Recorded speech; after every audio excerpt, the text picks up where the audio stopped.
Peace. Salute. Salute. Salute. Salute to the good people. How are you? Happy Sunday to the good family. Hope everybody is doing well. Please excuse the few minutes of the little delay that I had just in taking care of some things on my end. But I am here and excited to be with the good family. Salute to everybody. I hope everybody is doing good. Sending blessings, sending peace on this good Sunday, right? Got some interesting things I wanted to discuss with you guys today. Um, some things that I have been peeping on my end behind the scenes that I thought would be, um, some wonderful points of discussion, some interesting points of discussion.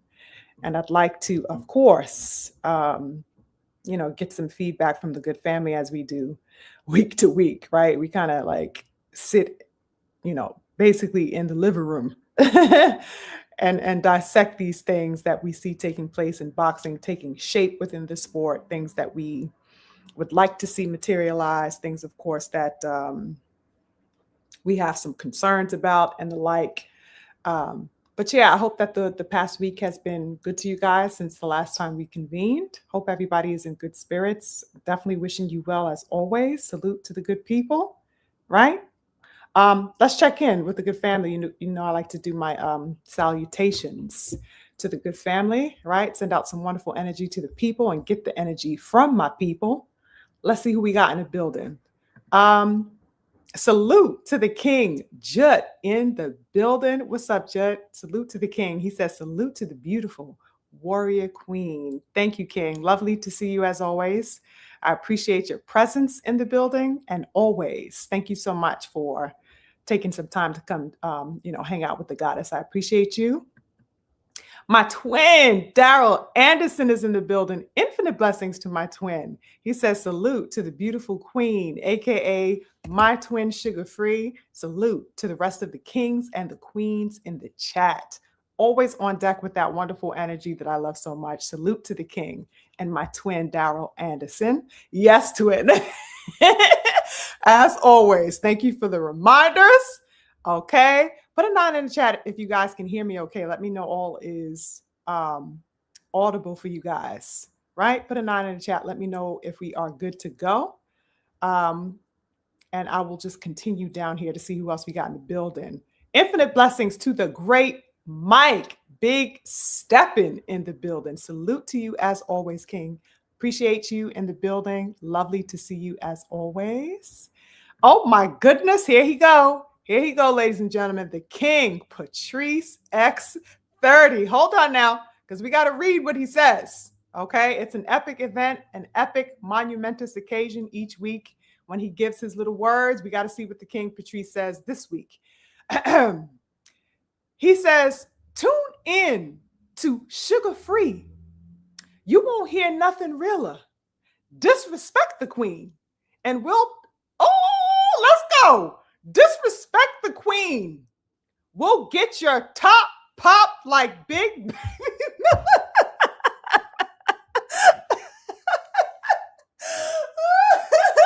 Salute to the king, Patrice. Oh my God, that one took me down before I could even finish reading it, King. Infinite blessings to you with the cipher, with the bars, or like I call them, the psalms. Okay, each week it's a different psalm from the King Patrice. Infinite blessings to the lovely King Patrice. I appreciate you so much, and it's always wonderful to have that radiance of yours, 10 toes in the building with me from week to week, King. Infinite blessings to you and yours. I hope that everything is righteous your way and upright your way, King. Salute and blessings to you always. We'll get your top pop like big baby Miller up in here. That's what I'm talking about, King. Who else we got in here? My beautiful sis, Cammy Cam, is in the building. Hey, beautiful sis. I hope everything's well with you. She says, my beautiful sis, sending love and light your way with her hearts and her nines. Infinite blessings to the queen, Cam, in the building. I hope everything is okay with you. Let's see who else we got in here, family. Yes, here she goes. My queen, Mama Love, Mrs. Mama Fields in the building. She says, salute, my beautiful child of love, the warrior queen. Yes, indeed, Mama Love. Always, always a pleasure to have you in the building. Sending you big, big, big, big, big, big, big, big millions of hugs, Mama Love. I just gave you some air hugs, so I hope you caught them. I hope all is well with you. Big, big hugs and love to you as always. Salute to my number one comrade, the king and the coach of the truth tellers to be exact. You see the name, people. Salute to the king and the coach Hudson. He says, salute to my number one comrade, the queen of boxing media. Oh my goodness. And you know, every time you say that, I blush, literally each and every time I read you, that statement that you always add. I definitely appreciate the love and the support and the energy, King. Salute to my number one comrade, 10 toes in the building. As always, who else we got up in here? Let me just scroll through. Oh my goodness, the king, Stephen X is in the building. Big stepping. One of my hitters, one of my top gunners, my brothers. Salute to the king, Stephen X in the building. I'm always happy to see you. He says, peace and blessings, queen. Wishing you well as always. Thank you so much for that wonderful energy, King Stephen. Infinite blessings to you. I hope you had a good week. I hope everything is well with you and yours. Let's see who else we have up in here. The King Snoopy, Mac Dream Team in the building. Infinite blessings to the King Snoop. He says, Miss Queen Sugar Free, Queen Sugar. Oh my goodness. I think that's so funny every time you say that. Infinite blessings to the King Snoopy. Mac, wonderful to have you. Wonderful to see you. I see my family gave me my 9s in the building. Thank you so much. I'm glad that everything is audible for you guys. Hold up. We got the King G tatted himself, the G. Salute to the G. He says, salute to the biggest. Oh, I like that. Blessings to the King G in the building. Salute to you. We have someone joining named Edmund Simone. Okay. Infinite blessings to you. He says, salute to you and the chat family. That's right. That's right. Infinite blessings to you, Edmund, thank you so much for joining. I appreciate the good family, you guys. It always brings a smile to my face to like scroll through and see the good people, right? Yeah, let's see who else. Do I have anybody? Did I miss anybody else? Ja Champ, I see you. Infinite blessings to you, King. Lovely to see you. We have TZ Frank in the building. I see you as well that you popped in. Infinite blessings to the family, you guys. Yes, salute. What did the great Mike say? Great Mike says, these chumps in boxing's trying to get my boy Jermell out the picture. The true 154-pound king. Yo, Great Mike. Okay. This is why I gave you that name, because, you know, we great minds think alike, right? And always, as always, I respect your boxing mind and your perspective. We always seem to be aligned as far as our boxing our tastes, our sentiments, and our just the overall disposition and how we approach the sport that we love, Great Mike. And same thing to the brothers and sisters, all brothers and sisters in the building, right? Yo, I had to really, really tap in as best I could to try to illuminate, the interview that I came across. You know what I mean? With the King Jermell Charlo. Okay. Now, I wanted to really centralize. Hold on. Let me get a sip of my water, you guys. Hold on. I wanted to really centralize this brother, Mel Charlo, because I have not seen, ever since the release of this recent interview, I do not see a lot of people really tackling and opening this particular conversation up. I have not really seen a lot of perspectives on this. I came across some clippings across social media on my Twitter and stuff like that. From one brother that I follow, right? And he kind of put it on the table, this particular interview. And in seeing that, I went to go watch the interview in full on Cigar Talk. Now, even though I don't rock with Najee at all, at this particular point, coming off of the whole Ryan Garcia, whatever that energy was that he had surrounding that, is definitely a good interview. And I think there were a few questions that he asked that, I like the way he kind of presented those questions to Mel. So I definitely would highly recommend that you guys go watch that interview. Um, but I felt it to be an imperative, great Mike and brothers and sisters, to highlight and illuminate some of the aspects that were cited in the interview, but just to highlight and speak about Mel Charlo as a whole, like just to kind of have a holistic discussion um, about him and just about the state of boxing that I feel is in desperate need of a rebooting, of a refresh, and of a restart, hence the title of today's discourse. I think like that is absolutely necessary. And a lot of what was discussed, not even necessarily on the part of the person conducting the interview, right? But that a lot of what Charlo himself had divulged happened to be so on time with a lot of the questions and concerns that I have been gauging with in boxing as of late, just generally speaking. So I found that a lot of things that he had happened to highlight within um, how he answered questions or just what he just shared, what was on his mind, happened to align very, very much with my own sentiments, engaging, what's been taking place within the landscape as a whole. I think like I think there's a level of reticence that is going on that is acting like a, I don't know, maybe a veil.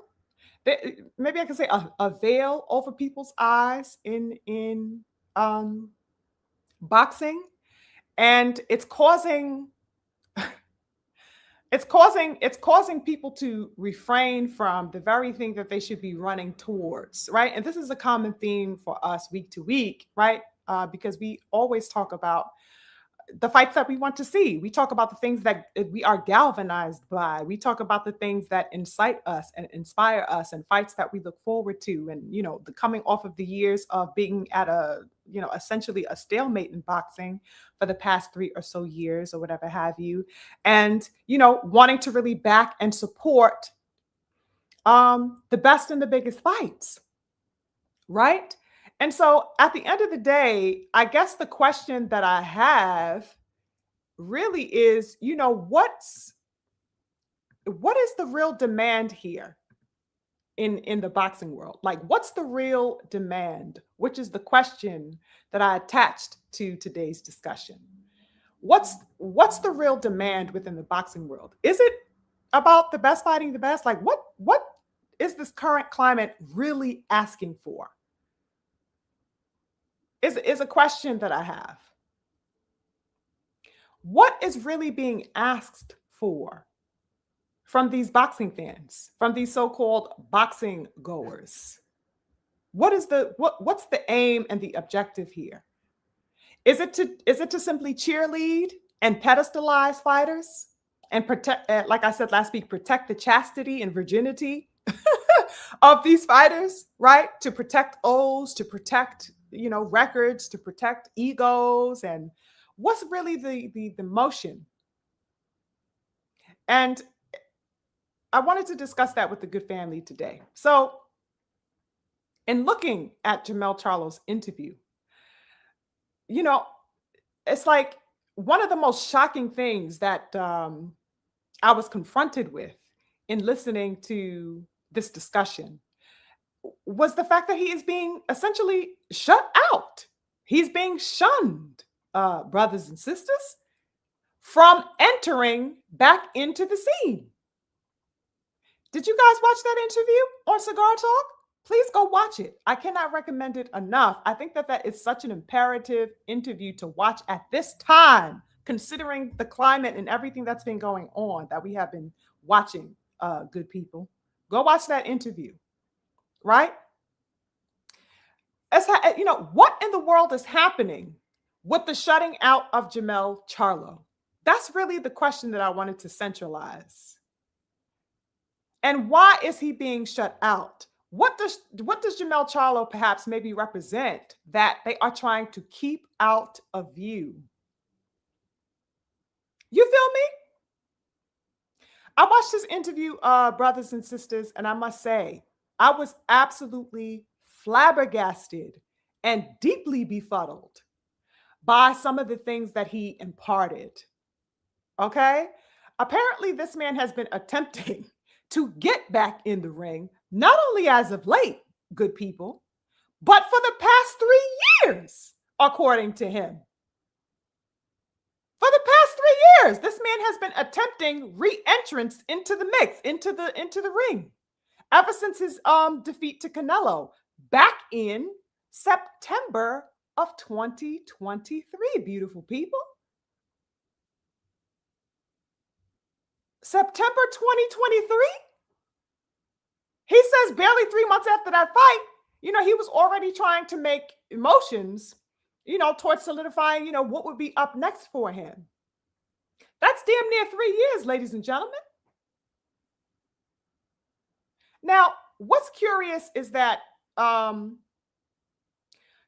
was designated, as we know, right? He was designated as the champion in recess of 154, right? When he went to make the attempt to go ahead and go to 168 to fight Canelo, he was designated as the champion recess of 154, and I believe he was designated that status as of March 2024.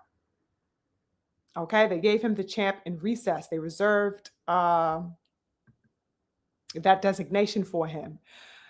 Now, in viewing this, ladies and gentlemen, that he was made the champ in recess in March of 2024, why is there an impediment?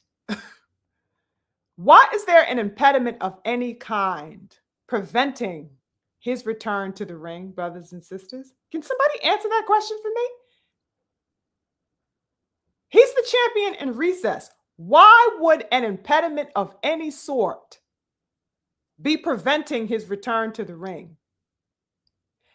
Anybody else find that extremely peculiar that this man has to essentially, this is what he's alleging now, that he has had to fight to just be in touch with people, to just get a response from people concerning re-entrance into the ring? Now, if you guys have been keeping up with Charlo to any capacity, along his social media, what have you, then you will definitely be privy to the fact, that Charlo has been hinting at a comeback for quite some time. This isn't new. Whatever he's saying in the interview about wanting fights, we have been seeing him allude, to a return to the ring for the past, I don't even know how long, I want to say year, where he's been absolutely public about it, at least, right? Where we see him posting, training videos. I definitely recall it of the past year. It may even be before then, but to my recollection, right? I remember the Instagram post of him working out in the gym. I remember him showing that he was no longer training with Derek James, right? And these things and that and the third. So that he had been hinting toward this over a span of time, right? Now, the most recent thing that you guys may recall, is his post that he did showing, you remember the elaborate artwork that he used as a creative way to call for smoke for the 154 division, right? He put everybody on notice with that funky, fun, creative, artistic way where he was showing through the artwork, the lion devouring the shark, right? He showed the lion tearing up the boot to shreds, and then he had one suffocating the giraffe. You remember that artwork that he put out?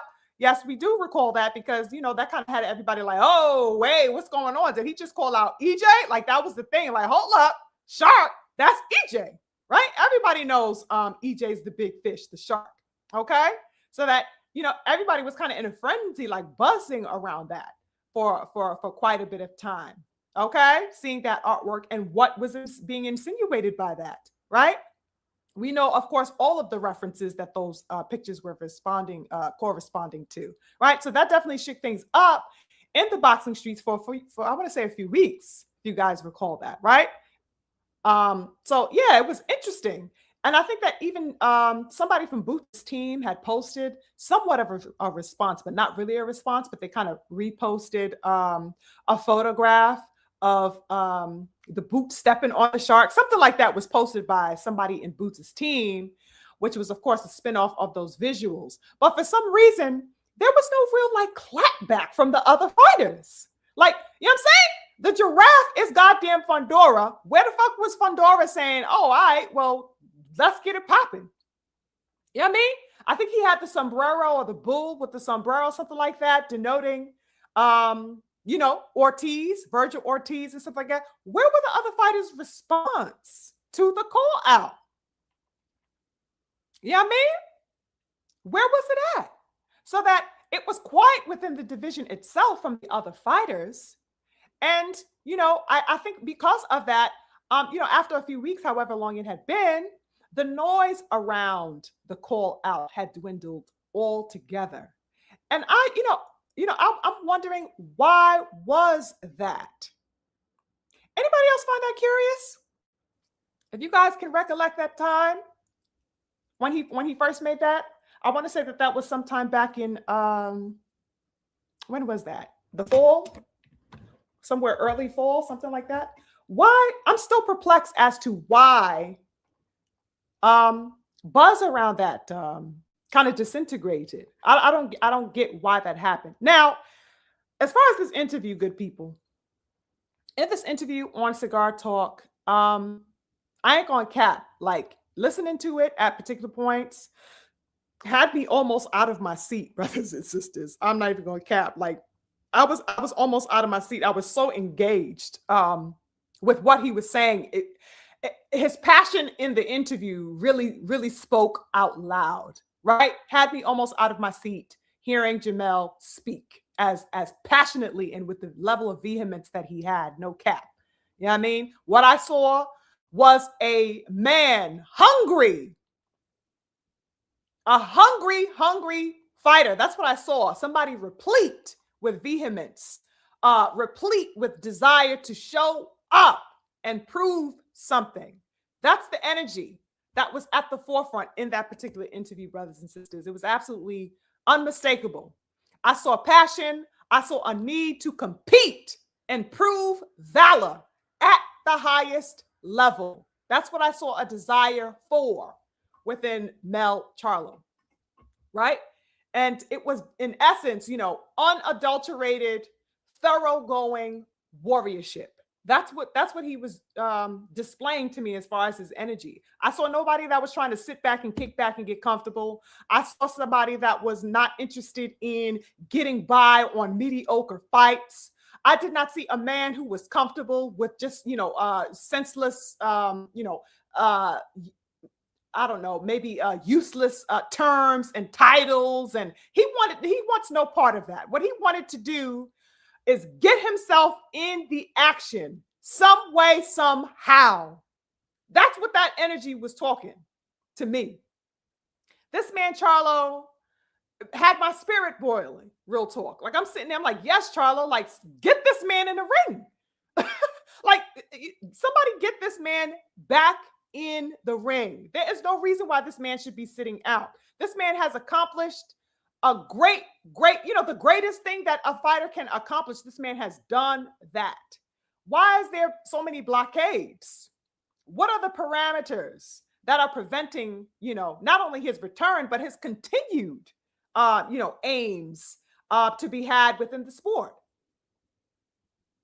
What are these impediments? What's the reason for the impasse? I don't get it, Now, of course, you can say whatever you want about Charlo, probably both of the Charlos, right? We all have our opinions, specifically about that Canelo fight and the outcome of that fight, how he looked in it and what maybe his motivations were and things like that. Maybe you have your own dispositions about previous standpoints and viewpoints that he's held and shared that you didn't necessarily agree with. Maybe we could even found some things that were unflattering about him, right? Maybe you had, particular thoughts about his temperament or, how he's so, fiery one minute or, unpredictable. You know what I'm saying? All of that aside, you guys, even though all of that, you could say whatever you want about the man, put all of that aside and you have a man that is a real fighter at the end of the day, brothers and sisters, I'm not going to let anything, whatever personal views that I may have had of him or whatever have you, dissuade from the reality that he is a real athlete and a real warrior, good people. Let's not forget. You know what I'm saying? I know he's been out of the ring for 2.5, something like going on 3 years. You know what I mean? But this is Jermell Charlo, brothers and sisters. Let's not get convenient amnesia. Okay? One fight with Canelo does not take away or subtract in any way or diminish in any way the history of this man and what he's done in the sport and how he held the 154-pound division on his back.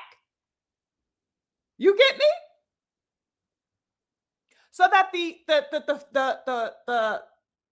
the amnesia that people are taking on when it comes to Charlo, how there is a silence and a hush over him as far as the 154-pound division. Brothers and sisters, I'm not even going to front. It seems like they're trying to, I don't know, some type of rebranding of 154 that they want to have. They want a new face of 154. That's the energy that I am getting, right? And particularly the way that they are holding up somebody, let's say the likes of Xander Zayas, right? With his the visibility that he's been garnering for himself as of late, right? He has the 2 straps. He had the victory recently. Of course, he was on the Super Bowl. So that his level of visibility seems to be accelerating. So that it seems like they want to rebrand 154 with a new face and a new name.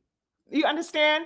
And to a certain degree, I could understand that, right? I don't have a problem with, there being other champions of visibility and notability within the sport, people that you want to highlight, other champions that we think are, really good, all good and dandy. But that should not be predicated on the forgetting of the reigning king of that division. Nobody beat Jermell Charlo, brothers and sisters. Nobody dethroned him. So how could there be an attempt to rebrand, according to my analysis and perspective, that is, how could there be an attempt, what's an apparent attempt to rebrand and reface 154 when you haven't even properly dethroned the king? You don't put in place a new one until you dethroned the previous one. That's how things are done. You got to take the king's crown. You understand? Nobody has done that to Mel Charlo. People are forgetting that because they are, I don't know, maybe drunk with the visuals presented in the Canelo fight. That they are, maybe attributing him to, I don't know, maybe being somewhat unworthy, unfit. I don't know if the people are thinking he's too old. The man is only 35 years old. Good people. So that he is not aged out or anything like that. He's still a very much young man. So what's going on?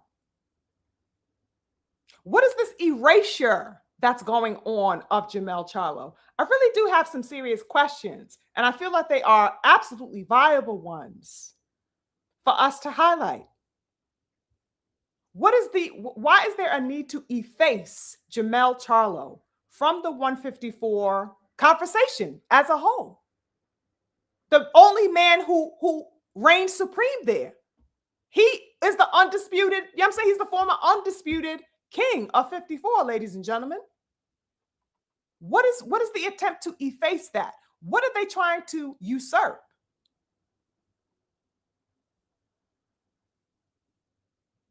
It's a real question that I have. This man is a real athlete, a real warrior. He's a real fighter, and he wants the smoke. He's not trying to sit home and sit pretty. He's telling everybody that he wants that work. He wants the business with all of them.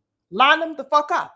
That's essentially what that man is saying, And what tops it off, is that he is calling so resoundingly for the smoke.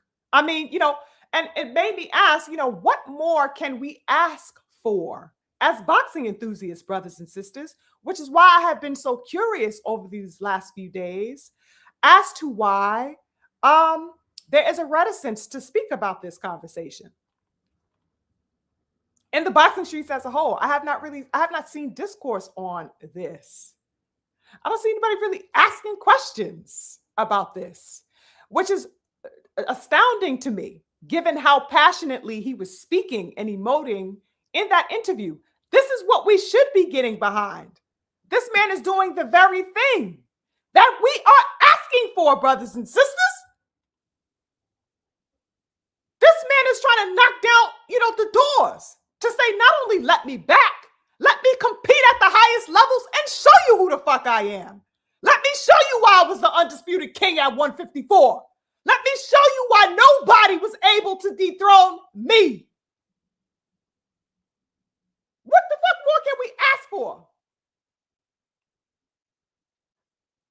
People need to be lined up, rallied up to support this brother Jermell Charlo the way he's out here stepping and talking and looking to get back in the mix of things and looking to reign supreme again. Isn't this the heart that we call for, brothers and sisters? I was absolutely galvanized. Sitting there watching Jermell Charlo. I'm like, yeah, get Charlo back in the ring. I'd love to see him back in the ring. It's almost impossible to have sat through that interview and not felt some type of something. The man's fucking warrior spirit was radiating all over the goddamn place. That man, absolutely great, Mike. Never ducked smoke. And still not. What's going on here? Why are people so silent around Jermell Charlo? And like I said, it really raised the question for me, like they are trying to rebrand and reface the 154 division. That's the attempt that seems to be at hand for me in viewing this. Nothing else makes sense as to why they would try to block him out and cast him aside so vehemently and adamantly. This man called for, once again, everybody's head, you guys. He left no stone unturned in that interview. He is saying blatantly and unrelentingly, I want everybody in my division. No questions, no quarrel, no reticence or reservation, whatever. Bring them to me. You think such and such is the best at 54? Bring them here. You think that one? Bring them here. Bring them all to the center. I want to smoke with all of them. They all gonna bleed. That's what Charlo is out here stepping on. And it's absolutely fabulous. But for some reason, there is a hush over the boxing world right now. Do they not want him to eat? Do they not want him to eat? And it brought on a larger question. Does the boxing world have a problem with the elite males, elite Black warriorship eating and expressing itself, expressing its hunger, expressing its demon time? We see it in motion all the time, brothers and sisters, with the young King Devin. You see how the young king out here is stepping back to back, calling for everybody's head you can think of. Saying, yo, I'm on the block where you at, I'm outside. And we see the skirting around him. Here is another example with Jermell Charlo, unrelentingly calling for every bit of smoke you could name and think of. And there is a silence around him. There is a motion to keep him out of the discourse, out of view. And why? Why is there a refraining? That's why I asked the question of today's discussion. What is the real demand? Because the people who are out here motioning to fight the best because they are the best are being, diverted, are being detracted. What's the reason behind that? How is the boxing world not on fire after the release of this interview with Jermell Charlo, the way this man was talking so spirited, brothers and sisters?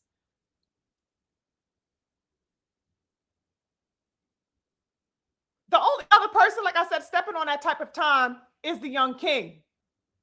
He's the only one out here talking like that. And we see how the boxing world, opts to treat him. I absolutely loved the pressure of Jermell Charlo. I loved his passion. I loved his desire to prove himself once again. He has no problem being on the battlefield. He is not recoiling away from no smoke, no fire. He's saying, put me in the center. Put me in the center. That's where I live. That's where I eat. Where are people backing that? Ladies and gentlemen, 154 has long been coveted, as one of the best divisions in boxing for I don't know how many years, right? All the smoke was there. And then everybody was happy when Bud, went there. Unfortunately, he only had one fight there, right? And everybody was absolutely on their toes, knowing that EJ was going to, at some point, enter into that division. It has not happened as of yet, right? But then 154 got even more gasoline added to the fire.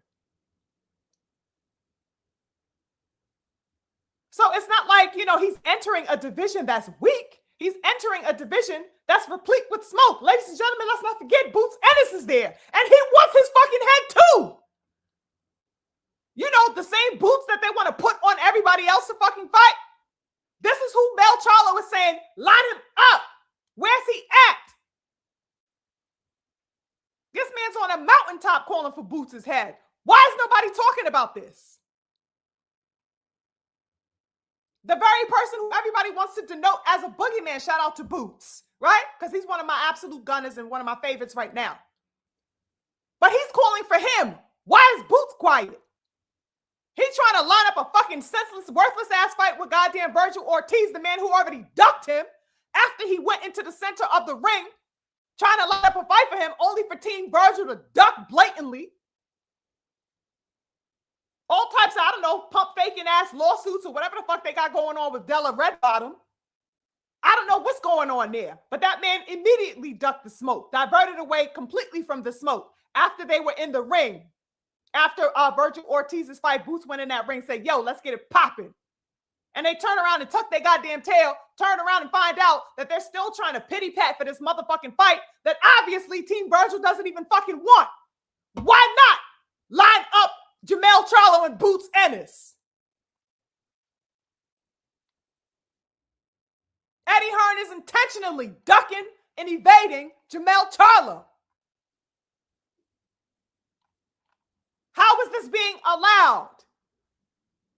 We got to put this shit on the table and talk about it as the boxing enthusiasts that we are, because that is the best fighting the best.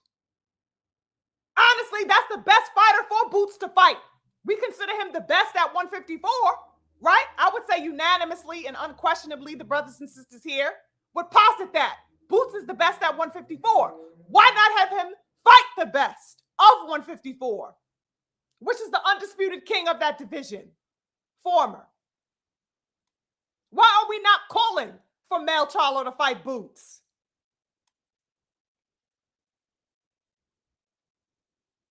Especially on the heels of this interview, where he is unrelentingly calling to get back in the, in the smoke and in the center of the ring with these other dudes.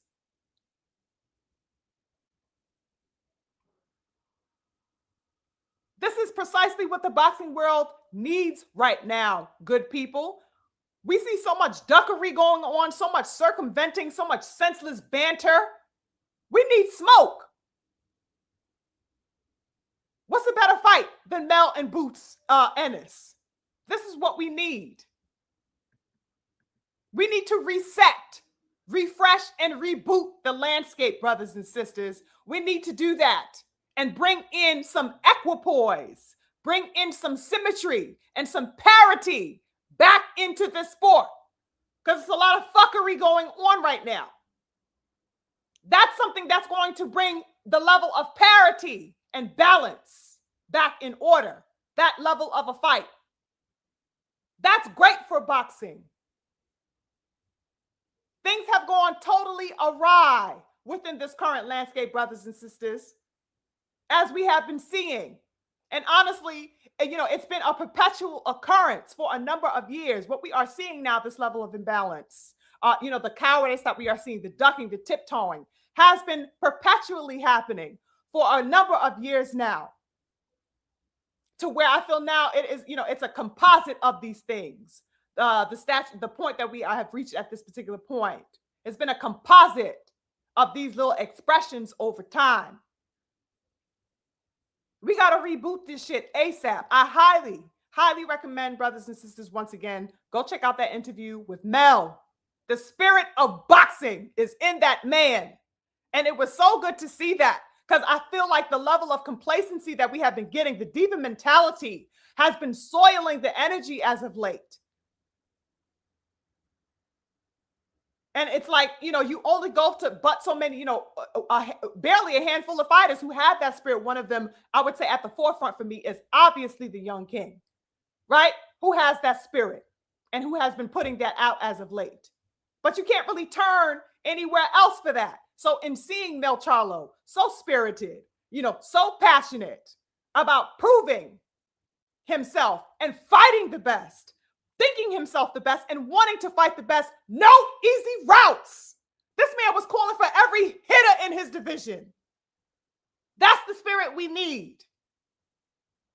He's not asking for no goddamn soft touch. You understand? He's not asking for no fucking mediocre op. He's not asking to pass the time and paint his goddamn nails with a worthless opponent. He is calling for the top. That's what I want to see.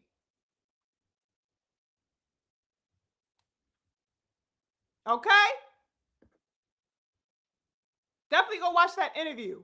So many things, like I said, were illuminated, with his statements that seemed to hold, I would even say, an almost old school perspective and vibe, the way he was coming off. But in actuality, the reality is that it's not even old school. I can't even say it's an old school perspective that he has. What he was simply expounding upon, brothers and sisters, was the truth. Was the basic reality, which is the best have to fight the best.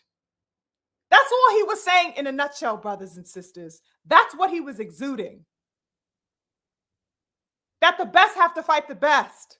I am the best. I am the proven best. I'm the only one at 154 who has proven supremacy. Nobody else has done that. I don't care how much you want to cheerlead for Boots. I don't care how much you want to dick ride Virgil. I don't care how much you may like Xander Zayas. None of them have proven what Jermell Charlo has proven. However much we may like those men, and I rocks with basically everybody at 154, none of them have proven what Mel has proven. Put some respect on that brother's name. Okay? Now, from his disposition, I love the way he was also denoting the fact of the importance and the significance of the belts in the sport, which we'll tap into a little bit in a few, right? Because he tapped into that idea, the importance of the belts, right?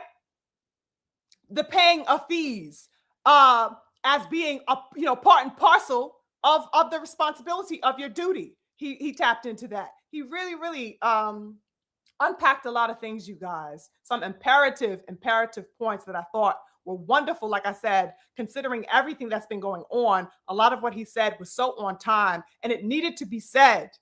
It needed to be said. So salute to Mel Charlo for that really great interview and the insight that he gave. Because a lot of the things that he was denoting are the very things that seem to be lacking within the mentality and within the parlance being popularized right now. Okay? Now, Mel tapped into some really poignant aspects surrounding the Canelo fight.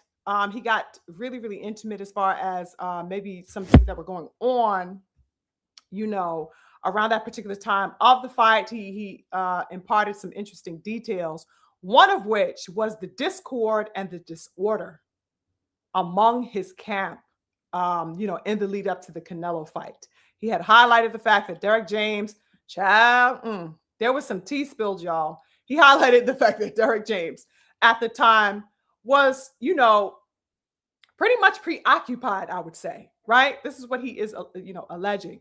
That at that time, Derek James was pretty much preoccupied by everybody else that he had taken on at the world-class boxing gym at that time, right? Now, let's not forget, you know what I mean? During that time, that's where Joshua was in the camp, right? He had taken on Anthony Joshua.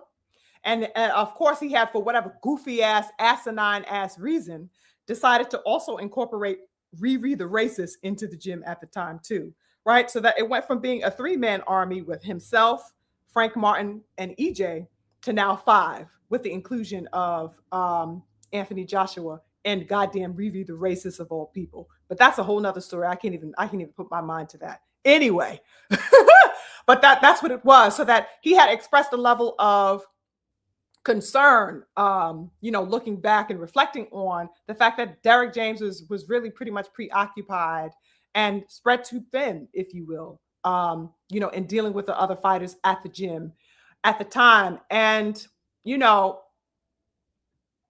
and seeing him reflect on that, you could tell he was definitely unsatisfied and unpleased with whatever was taking place. And that would allow basically Derrick James' attention to be taken away from him because he was pretty much being spread thin with the other dudes, right? And it happened to happen, at a point that was, the biggest fight of his career. It was the most pivotal moment for Jermell Charlo at that point, fighting Canelo Alvarez. That's the biggest fight of his career up until that point. I mean, yes, he had acquired Undisputed, but that this move to go up the weight classes and to fight the Canelo Alvarez, was pretty much a pivotal moment for him. It goes without saying, brothers and sisters, right? So he tapped into that. He also mentioned that the man that he works with currently, solo, Guzman, who was, of course, in his camp at that time too, but he was working in tandem with both of them. He had mentioned that he pretty much had to rely and lean completely on Guzman at that time. He was the one that he, got the guidance from. He's the one that gave him the attention, the structure, the time that he needed at that particular time. However, he was still, of course, looking for the direction of Derrick James. Derrick James was his trainer. He's still looking for his guidance at that particular time, is what he pretty much shared. And he even gave some insight into how things got awkward among them.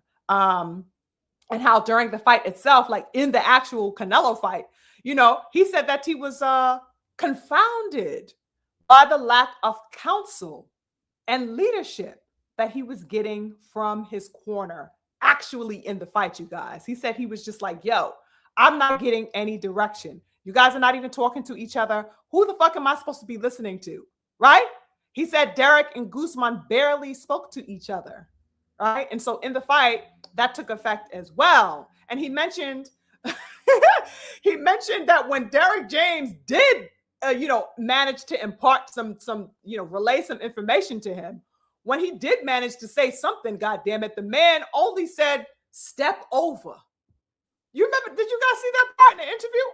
He said that when Derrick actually managed to say something to him, all he managed to say was, step over.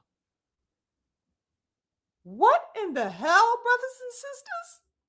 Step over? That's the guidance you're giving to a man that's in the heat of battle? Step over? I was amazed when he said that. I was like, what? Right? So then this is what he said. I took a little quote for you guys. He said, this week, he said, they don't talk in the corner. What y'all want me to listen to? I got to make a decision within this and that. One saying step over, that's all he fucking say. Go over every fight you ever hear me say, him say, and anybody say. He say, step over. Hey, bro, I'm too elite for that. And I'm going to stand on that. It ain't no step over. Tell me what the fuck I need to do, and I'm going to do it. And then you can come back and correct the mistake. Or if there's no mistake to correct, hype me up. End quote. That's what he said. Isn't that baffling? So that he's only being told step over by Derrick James. He's like, yo, tell me what you need me to do, nigga. I'm in the heat of fucking battle. This ain't fucking practice. I'm dodging fucking bullets. Canelo Alvarez is in front of me in real time, nigga. What the fuck you want me to do? Where is your guidance? I was baffled, you guys, listening to that. And then he said that, when he was like, hype me up, obviously he had no energy. he didn't really feel supported by Derrick James in the corner. There was no passion. It's just lackluster energy. So that you couldn't even give him the encouragement. You couldn't crack the whip, and you couldn't even say, yo, do this, do that. Like, you know what I mean? Put the fire on. No encouragement whatsoever. No heat whatsoever. I mean, it's just, I was reviled. I was reviled listening to that. Absolutely crazy work to imagine, a fighter of any fighter having to go through that in their corner, at their time of need, in the most significant fight of their lives at that, brothers and sisters. What? How could Derrick James do something like that if what he is alleging is really the case? You know what I mean? This man is in the center of battle and you give no instruction, no strategy other than step over? The fuck? And on top of that, you're not even in communication with the lieutenant? Guzman, your right hand? Child. I'm like, what was going on? You know what I mean? Oh, additionally, he alleged that, there were also some personal things that were going on during the time of that Canelo fight and the lead up and all of that between he and his brother, Jermell Charlo, right? And we already know that they are infamous for having their little tit for tats and their back and forths, and they have their moments of being, kind of together and tight. And then they have their moments of separation and things like that. We know they have like that kind of tumultuous history with each other. So that at this particular time during the Canelo fight, such was the case where they were in a state of tumult. And he expressed that. And he said, he virtually had no communication with Maul during that entire camp. Right. So that, of course, that level of estrangement for somebody who is one of the most, if not the most important person, in your circle, right? That level of estrangement would absolutely weigh on a person, brothers and sisters, right? So that, to whatever degree that had affected his mentality at that point, and he divulged that, just overall, he was dealing with a number of distractions on various levels, right? So that it had bled into his camp, it had bled into the relationship with his brother, and then other personal things. He said he had to eliminate a lot of people in the aftermath of that. So that, he shared some very, very sensitive details. And I was like, wow, that's interesting. Right. And he didn't want to seem like he was making excuses for himself, for the Canelo fight, but he did, he shared that. He shared the insight into, some of the things that, that went into that, and including the fact that he felt like he fucked up. He felt like he let his self down. He felt he let his family down. He said he felt he let his fans down. And, you could see, him reflecting on that. He wished that things would have turned out better, but it is what it is. You live and you learn. And he said he learned a lot at that particular time. So, I want to see what he's going to do in the return to his division. Right now, speaking of his brother Maul, there was a portion of the interview. Oh my God, you guys, that was a little bit unsettling for me. I'm not even gonna cap. It's the part where Mel had illuminated how hurt he was by what Maul had said on the podcast, the Last Stand podcast. The recent one that he did, where he had basically, said that. He felt like Mel was, I don't know, in some way unfit or unready to fight Boots Ennis. You guys saw Maul say that on, Brian Custard. I don't know why I was drawing a blank for his name. Brian Custard. He had that interview with Brian Custard. He's like, oh yeah, I don't think Mel is ready or whatever to fight, nobody like Boots Ennis, like pretty much saying that he wouldn't beat Boots Ennis. And oh my goodness, looking at Mel's reaction to that, because he would talk about it and then he would leave it, talk about something else. But at various points in the interview, he would always revert back to his brother, because Najee would ask him about his brother. And then that would be one of the things that he would speak about again, is how distraught he was in hearing, Maul say something like that about him. He's like, he even said flat out, he's like, that hurt me. And it's like, well, why would you do that to me? Pretty much. You guys, looking at that, I'm not even gonna front. I was like, damn, that's kind of fucked up. You know what I mean? You could see it really upset him. I don't know. He just seems like he has been dealing with a lot. But even with all of that, right? Even with all of the things that he divulged and things that, of course, we do not know, right? The things that are, covert within his life. Despite all of those things, he undoubtedly seemed that he still has a lot to prove and to show of himself.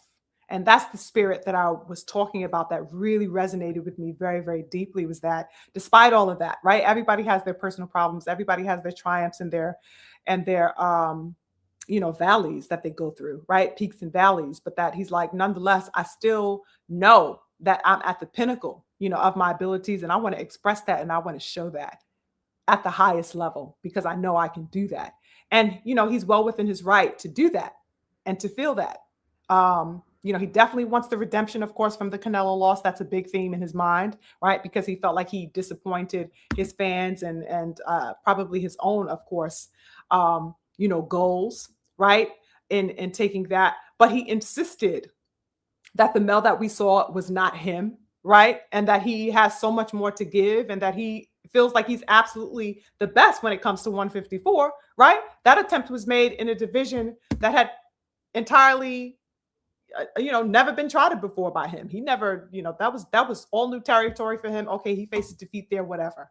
But in his stomping grounds, he's the king and he's ready to, reclaim that turf of 154, which is wonderful. I want to see him do it. I support and back fully him going on that conquest to reclaim that. And it's, he has no doubt in his mind from what I was gauging with in that interview that he's the man at 154. I have no doubt that he doubts that within himself. He's absolutely convinced, that he will reign supreme again. You know what I mean? So yeah, wonderful, wonderful interview, guys. I think it's imperative for this man to get back in the mix. Okay. Not only, of course, because he has been inactive for all of this time, right? 2.5 going on 3 years, but that, I think Jermell Charlo exemplifies, the elite warriorship. He exemplifies the elite warriorship. And like I said, nobody can take away from the fact that he was the supreme king there. You know what I mean? He did not retire, ladies and gentlemen. He did not go on a long, self-imposed hiatus, brothers and sisters. Like I said, he denoted that he's been trying to get back into the mix of it pretty much and essentially for all of this time. Nobody beat Jermell Charlo out of the division at all. And according to him, nobody will. Why not give the man the space to prove that and to show that again? He needs the space and the opportunity to do that. Champion in recess does not mean retirement.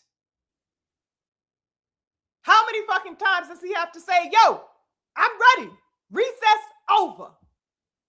What is going on here, brothers and sisters? I don't like the tone that he is alleging is had right now as far as his re-entrance and the refusal to allow his re-entrance back into division. What the fuck is the holdup? This is why he's so adamantly calling for the smoke with the dudes who are claiming his belts, brothers and sisters. Those are his belts floating around the goddamn division. His belts. This man wants Earl. This man wants Virgil. This man wants Xander. He wants Fondora.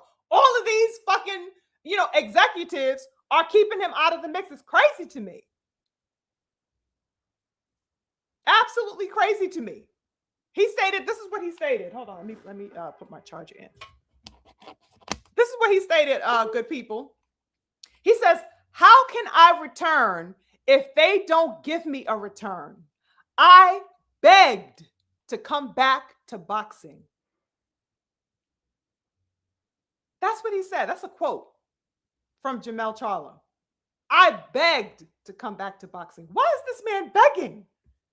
How is it possible that the champion in recess, good people, has to beg for anything concerning re-entrance? It is his right as the champion in recess to be allotted, once he does decide to return, the opportunity to fight for his titles upon his return. That is his right. That is a part of being the champion in a recess, is that when you come back, you get to fight the champ. You get to, you're in line to fight for that strap, whatever it may be. Right now, Jermell Charlo, ladies and gentlemen, is looking at a division, partitioning his belts and passing them out like motherfucking candy on Halloween. Just passing his belt out, passing it. This nigga got the belt. That nigga got the belt. Xander over here eating off a belt. Fundora holding a strap that Keith Thurman is about to fight for. Like, you know what I mean? I absolutely feel Jermell's frustration there. I concur. I absolutely understand where those frustrations are coming from, where his questions are coming from. It's actually quite diabolical when you look at it, brothers and sisters. Has anybody ever heard of a champion in recess being dissuaded and prevented from fighting?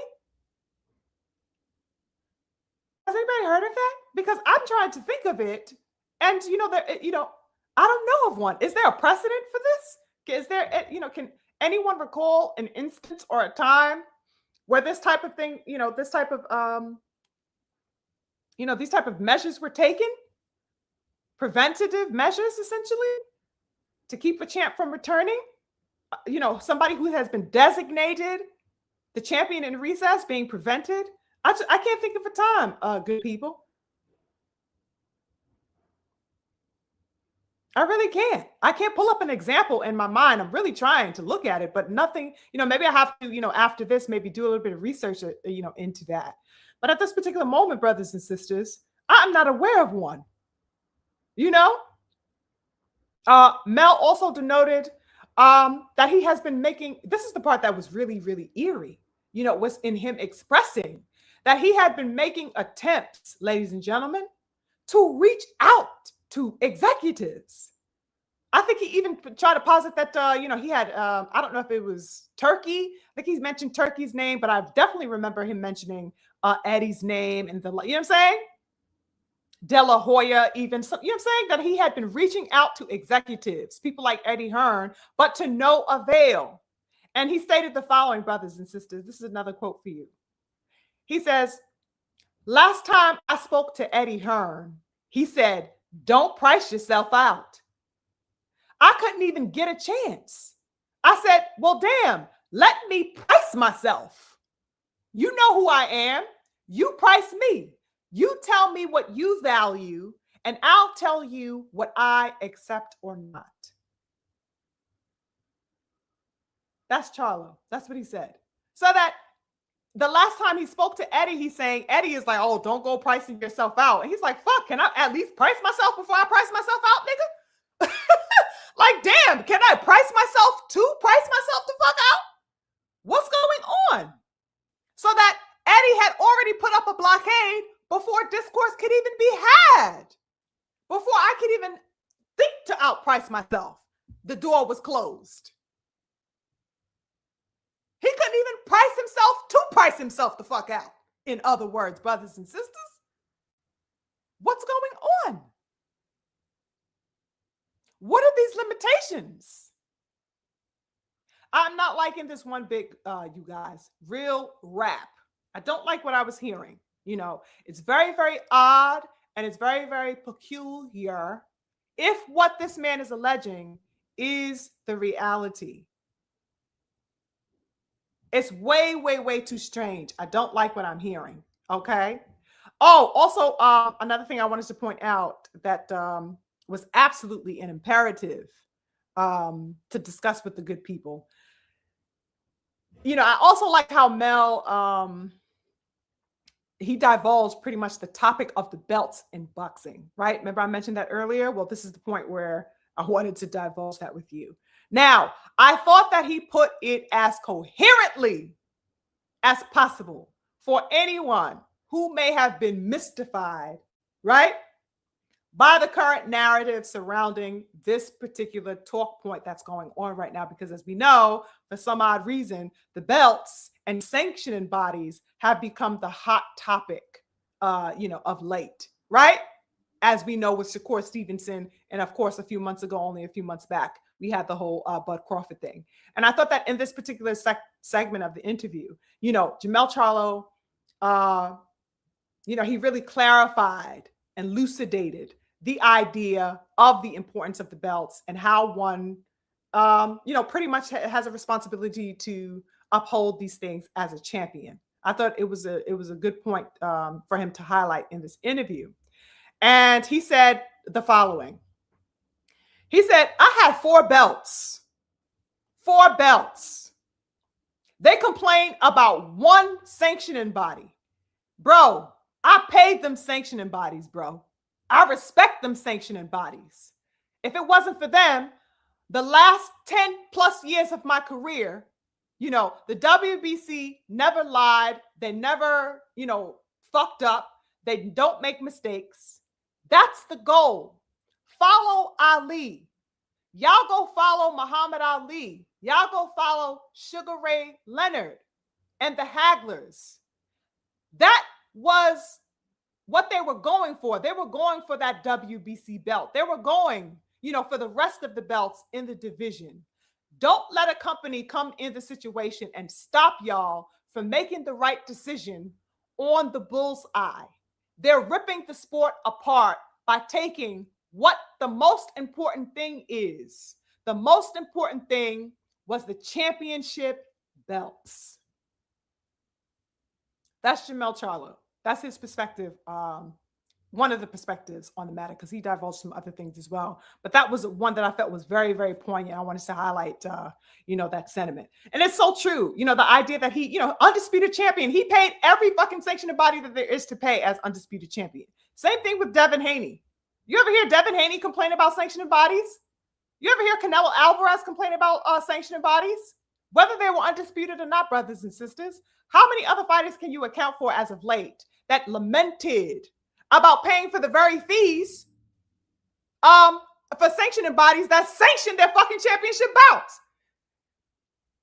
How about you opt to not have a sanctioned bout? Go fight a fucking expedition, as Champ Side would say. Go fight a goddamn expedition bout, you know what I mean? And go take care of that, handle that somewhere else. But so long as your fights are sanctioned and there's a championship strap on the line, there are rules and regulations that you must abide by as champion, regardless of whatever sanctioning body you sign up with. Jermell Charlo, like he said, had all 4 of the straps, never complained once, paid each and every one of them. These are the people that are paying you and that are putting the biggest fights on the biggest stage and making them available and possible to be made. How else are these fights getting made without these sanctioning bodies? They put on the events. They ensure all of the parameters, all the protocol is handled. You know what I mean? You feel me? So that it's not that I'm saying that I do not get what some of the fighters like EJ in the past during the lead up to the Bud fight, he had mentioned the idea of the 3% and things like that. And I understand that there is a conversation and a discourse for that, right? As far as the amount that should be allotted to them or whatever. But even Charlo was like, well, negotiate your fee. I didn't know that was possible. I mean, he mentioned it in the interview, but that if it's possible, you can do that. But to absolutely and outrightly bypass your responsibility to pay your sanctioning fees to the point that you would allow yourself to be stripped of your championship title is awkward. And I don't know, pointless. It's like, well, what's the very thing that you have been fighting for? Which is why I understood why Mel brought up the Muhammad Ali's or whatever, right? Because Muhammad Ali, you know what I'm saying? The king of the WBC, right? These brothers fought for straps. Your Sugar Ray Leonards, all of the greats even before them. Okay? Do you guys know, Charlie Burley, Chase, and all of the brothers of the Black Murderers Row? There were men, back in the day who prayed for world titles. As you guys know, I get very passionate when I talk about the brothers and sisters, the ancestors who've been doing this over the past century. The founding fathers, people who bled, people whose shoulders you stand on, but people who go forgotten and unspoken of. There were men praying at their bedside, brothers and sisters, for an opportunity at title shots and were denied. These men praying for the safety of their wives and children, praying for something, to live to see the next day. And right next to that, oh Lord, also let me get a title shot. These were our forefathers, brothers and sisters. And to think of the fact that today we got some fucking diva ass energy out here complaining about paying a fee for their own goddamn championship is crazy. It's careless and lapsadaisical and absolutely unprofessional. I don't get it. Right? So that when Jermell Charlo, highlighted that particular aspect, I thought it was very poignant, point to be made within this particular climate. Now, he went on to add that he felt that the WBO, this was funny. He said that he's like, if you get mad at an organization or whatever, if you want to pick apart organizations, essentially look at the WBO, right? He got a little bit on their ass a little bit as a sanctioning body and scrutinized them a little bit and says that the WBO, should really be looked at more frequently as far as criticism and putting the gaze on them. He says because they have a lot of politics that go on with them. And with the WBO, he says, quote, it's all about who you're with, right? So that I guess he's denoting a level of politicking going on with them. He went on to speak about the WBA. He said he's never had a problem with them. He says that he likes the fact that they follow basically a history of the ranking system. They have protocol that they do that keeps them aligned. He also mentioned that he didn't like the IBF, I guess, for that 10-pound hydration limit, right? On the fight day or whatever it is. But there are things to pick apart, I guess, from whatever avenue or angle that you want to look at it, right? But that at the end of the day, these sanctioning bodies are the reason why you have the championship, level fights to be at the standard that they are, right? And so to complain about that is a disservice to yourself as a champion, as somebody fighting for championship, and a disservice to the sport. It's also a disservice to people like Muhammad Ali, who have fought tirelessly, to get these championship belts and to make their names essentially to build the sport that we know and love as boxing. Right? It's the fighter fighting for championship status, elite status. That is what denotes elite status, brothers and sisters. You know what I mean? To debase that is to debase boxing as we know it, which is futile and fruitless, right? Now, I think Mel summed up and emphasized the aspect of the sanctioning body's role really well also when he said the following. He said, quote, the fight wouldn't be as big as it is without a belt. So why would you argue with the people that's putting the shit on to make it bigger than what it is? You accept the WBC because they times 10 the fight, but then you disrespect them when it comes time to pay them? So that was the sentiment that he expressed that I absolutely agreed with, of course, that I also shared just a bit ago. As well, my thoughts on that, which I couldn't agree more with that. My sentiments exactly, Jermell Charlo, on that particular aspect. So much is being made, of Shakur Stevenson, that whole debacle that's been kind of circulating the airways as of the past week or so, with the whole him being stripped of the WBC 135 title or whatever have you. But what people, fail across social media, to realize is that Shakur did not pay his fees. That's simply what it was. He was in violation of not paying his fees, brothers and sisters. Okay? He went up a division to fight for a whole nother belt and a whole nother sanctioning body, which is all fine and dandy, right? He's allowed to do that as a champion at 135 holding a WBC belt. He can do that, right? So that he wasn't violating anything there. What he was violating, according to the WBC rules, which Beautiful King BF had did a video on. I'm not sure if you guys had checked that. Well, he kind of really expounded upon those details, right? And he shared that the fighter is able and liable, according to those rules, to move up and go do that, right? But they are still liable also to pay their fees, right? For the belt that they are actually holding with the WBC in this case, right? So that they can still hold their strap and go for the next belt, but they are still entitled to pay fees. However, that required fee is cut in half. So they have to pay the full thing. Let's say if it's 3%, the actual rate, then that rate will be cut in half. So that, they're only going to be required to pay half of that in that particular instance where they're going up and another division to fight for another belt. So you still have to pay your fees, yes, but it's cut in half. So what is really the complaint? That's just the part that I did not get. You know what I mean? So long as you are the WBC champion, you will have to pay fees, right? But in this instance, it's even better for you because you're going to try to attempt something else in another division. Now, you pay your fees, but you just pay half the price. What? Just pay your goddamn fees, nigga. You know what I mean? If you intended to be the champion and keep the strap, this is what comes with it. In other words, brothers and sisters, the complaining was absolutely futile and asinine on the part of Shakur Stevenson making a big hoopla of something like that. It's crazy. The spectacle that was generated around that and created around that was absolutely ludicrous to me. And people opted to look at it completely out of its proper context, brothers and sisters. I don't think people really understood the context of what was going on as far as the stripping of Shakur Stevenson of that WBC title. Champions pay sanctioning fees.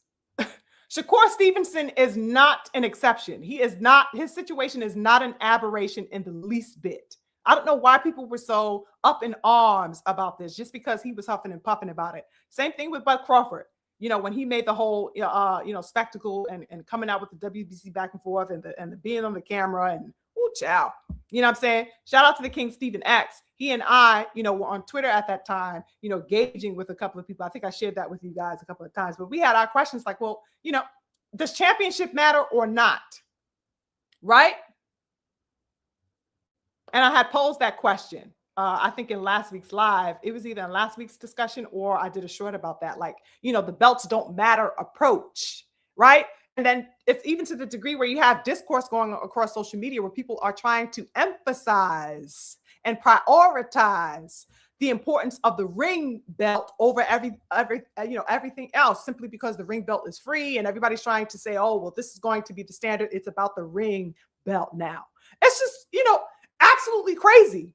It's a distortion, and it's you're curtailing a senseless conversation, towards a path that I don't know what the end goal of it is. Real talk, brothers and sisters, because what you're doing is diverting away from history and legacy of WBC, of the champions that fought for that belt. Your Roy Jones, your Muhammad Ali. We can run the gamut, brothers and sisters. We don't got to be all here all night, saluting the history of the beautiful brothers that fought for these titles and what it meant and what it has always meant at the bedrock of the sport.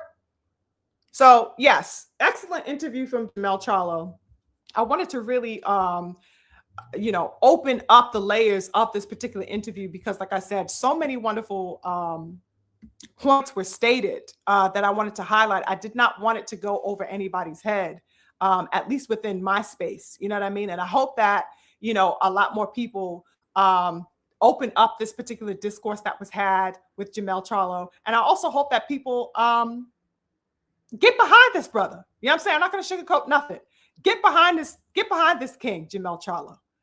This is the type of smoke that we need. You know what I mean? We say we want the best fight and the best. There is no reason why there should be some fucking hush-hush going around about Jermell Charlo and his re-entrance back into the 154-pound division. I want to see the best fight and the best. There was nobody more supreme than that man. There is no reason why that man should be begging for anything when it comes to getting back in the center of that ring. So I don't know what's going on as far as he says he doesn't have a manager. He says he's been his own manager basically for his whole career. But as far as him parlaying with the bigwigs, with the executives, that connection needs to be had. And we need to be asking as boxing enthusiasts why there is such a difficulty, in him connecting with these executives. What's the holdup with goddamn Eddie? We already know Eddie the Scammer is on a whole nother goddamn level, right? He's going to be scared to death to make that Boots matchup. But Jermell Charlo is out here calling for Boots, right? Jermell Charlo is out here calling for EJ. That's another thing that was wonderful in an interview, brothers and sisters. I got to talk about this as well really quickly before I check in with the good people, because I know I've been going on for a little bit. But this is absolutely paramount for me to highlight as well. Was the idea and the spirit of warriorship of Jermell Charlo talking about ain't no motherfucking friends out here. Ain't no friends out here. Yes, I will fight EJ. Yes, I will do that. He even said, let's do it for Texas. You got H-Town over here. You got Dallas over there. Let's do it for the, you know what I mean? Let's do it for our cities. Let's put on for our cities. You say you're the top dog. I'm the top dog. And of course, brothers and sisters, you already know what came to mind. Keyshawn and Shakur Davis. Shakur, whatever the fuck his name is, goddamn, they the same goddamn person out here. Shakur Davis and goddamn Keyshawn Stevenson, right? That's pretty much what they seem to be out here to me. One and the goddamn same. They're trying to be each other's shadow out here. They're mirroring each other, right? So it's like Shavanta. I like that, Judd. Exactly. Shavanta. It's crazy. Or like I said, Jerkor. Like, it's like, what's going on? So that, you know, that spirit is what we need to have in boxing. I cannot say that enough, because what he was exemplifying was the antithesis of what we see going on in the current climate right now with Shakur and this whole goddamn nonsense with goddamn Keyshawn. You know what I'm saying? He is saying the opposite, so that where we are upset at the output and what's being exemplified by those brothers, those younger brothers over there, here is Jermell Charlo saying, yeah, me and EJ came up together. Yeah, me and EJ, you know what I'm saying? Stablemates and all of that. You know what I'm saying? We're not necessarily friends, you know, like that at this particular point. I don't have nothing against him, but you in my division, bro. You think you the best? You think you're just gonna walk up here and you know, stomping, thinking like you on your own turf? Hell no, this is my fucking backyard, nigga. You want the crown? You want to think you anything called the best at 154? You got to go through me for that. This is Jermell. This is Jermell. This is the smoke time that this man was on. How could we not be celebrating that type of warriorship and valor, brothers and sisters? This is valor. If y'all ain't never seen it before, here we go. Okay? We see it exemplified in the young King Devin on that type of time. Here, Jermell Charlo is on that type of time. For the bitches in the back who missed it the first time with the young King, here's another exemplification of valor and heart on the table. Now, we got to support that brother. We got to support his return to the ring, and we got to support warriorship wherever it shows up, because this man wants nothing more than to simply get in there and prove his elite stature among the elite around him. Like I said, he's not tiptoeing or ducking or dodging no motherfucking smoke. He's calling for the best. He's doing the things that these kids are outrightly refusing to do. Outrightly refusing to do. And we can't have that in this sport. And if you're not backing that, then what is your demand as a boxing so-called fan? What is the demand? Let me check in with the good people really quickly. So to everybody who came in that I may have missed, let me scroll up a little bit, see what I missed a good bit, you guys. Salute to the brothers and sisters. I see some conversations was being had up in here, good people. Let me see let me get in y'all business and see what y'all was talking about. Let's see. Salute to the King Shelton in the building. I see you. Who are you talking to and cursing out? Shelton? Okay. I see Shelton cursing somebody out. Salute to you. We got the great Mike. He says, what he said about the belts, I loved. These niggas make the belts important 1 minute, then say they don't matter. When they want to duck, a mandatory. Yes. Yes. Yes. Yes. Yes. Great Mike.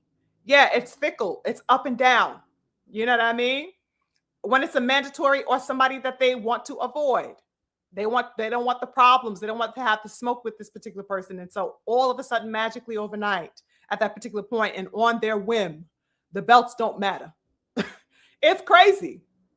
Absolutely crazy. So long as the belt is an easy grab, they're all for it, right? But as soon as there's an elite competitor on the other side of that belt, they're running and ducking for cover. It's nasty work. It really is. My twin says Derek James allowed Ryan Garcia and AJ to contaminate that gym. Child. That was That was a very that was an interesting time. I'm not even gonna cap. Like I'm looking back in there, and I'm not gonna lie either. Like I was actually curious about what the dynamic would be with the likes of somebody like Anthony Joshua, right? A heavyweight to add. I thought that that would maybe, add a nice little level, to Derek James, right? World class boxing gym. We at that particular time, Derek James was highly, coveted, highly respected. You know what I mean? And so with the entrance of Joshua into the scene, I thought it was, I didn't think anything bad of it. And you already know that I rock 10 toes with the King Josh. So I was like, okay, that could be cool. My point of contention, absolutely, was when goddamn Riri came up in there. I was like, excuse me, who? For what? What's the point? What the fuck does he bring? You know what I mean? What does he bring? He had just lost to Purple Pain Davis at that particular time, right? He had his little pop star Instagram, followers or whatever. I just didn't see where the purpose was in adding the likes of Ryan Garcia outside of maybe, I can't even say the name, real talk, twin. What did racist Riri? You know what I mean? I don't know. That was a terrible mistake in hindsight. Of course, hindsight is 2020. So that looking in retrospect, maybe he should not have brought AJ or Riri in there, right? Even though I rocks with AJ, but I don't know. Either way, there is no doubt that the aftermath of the entrance of those two men definitely, definitely brought the demise of the world-class boxing gym. That is a fact, right? So crazy stuff. Crazy stuff. Edmund said, I said the same thing about James in EJ's corner during the Bud fight. He asked EJ what he hit him with. James is trash. Oh my goodness. I don't even you know what, Edmund, I don't even remember the advisement that was being given to EJ in that particular fight. You know why? Because I was so like out of myself and dazed that I don't know. I can't even remember that. But and it's not a fight that I would ever revisit. So it's not like I'm gonna go rewatch the fight to say, oh, let me see what Derek James was, how he was guiding EJ. It's a fight that I will never watch again. Right? It's a fight that I watched, and that was it. I will never revisit that fight. So whatever was said. I will take your word for it. Okay, but that's definitely an interesting point, that he was kind of sparse in the corner with EJ. Salute to the King Edmund. We got the pugilist in the building. He says Derek James was spread too thin when he took on AJ and racist Ryan Garcia. Yes, he definitely was spread too thin. And Mel Charlo was absolutely, he expressed that honestly. He didn't feel he had the attention or the time at all, right? Which is sad considering the fact, like I said, Canelo Alvarez, that's not a fight that you just, stumble upon, you wake up and fall into a Canelo fight. That was a huge fight. It was a huge deal. And the fact that his top trainer was not attentive to him during, such a pivotal point, is disheartening, to say the least. Definitely disheartening. Edmund is through with Derek James. He says, I swear, James is trash, child. Ain't it crazy? And also, ain't it crazy, brothers and sisters? 3.5, 4 years ago, you could not have paid me. You couldn't have paid me to ever have believed that I would be having these types of sentiments about Derek James. It just would not have crossed my mind at that time. If somebody said, listen, in such and such years from now, what I'm saying, you're going to be looking at Derek James like a whole coon out here. You know what I mean? Like a flunky, like a herb. You couldn't have paid me to have believed that 3 years ago, 4 years ago, or whatever have you. It's just crazy how things work. It's crazy how things work. Yes, King Stephen, he had no sense of urgency.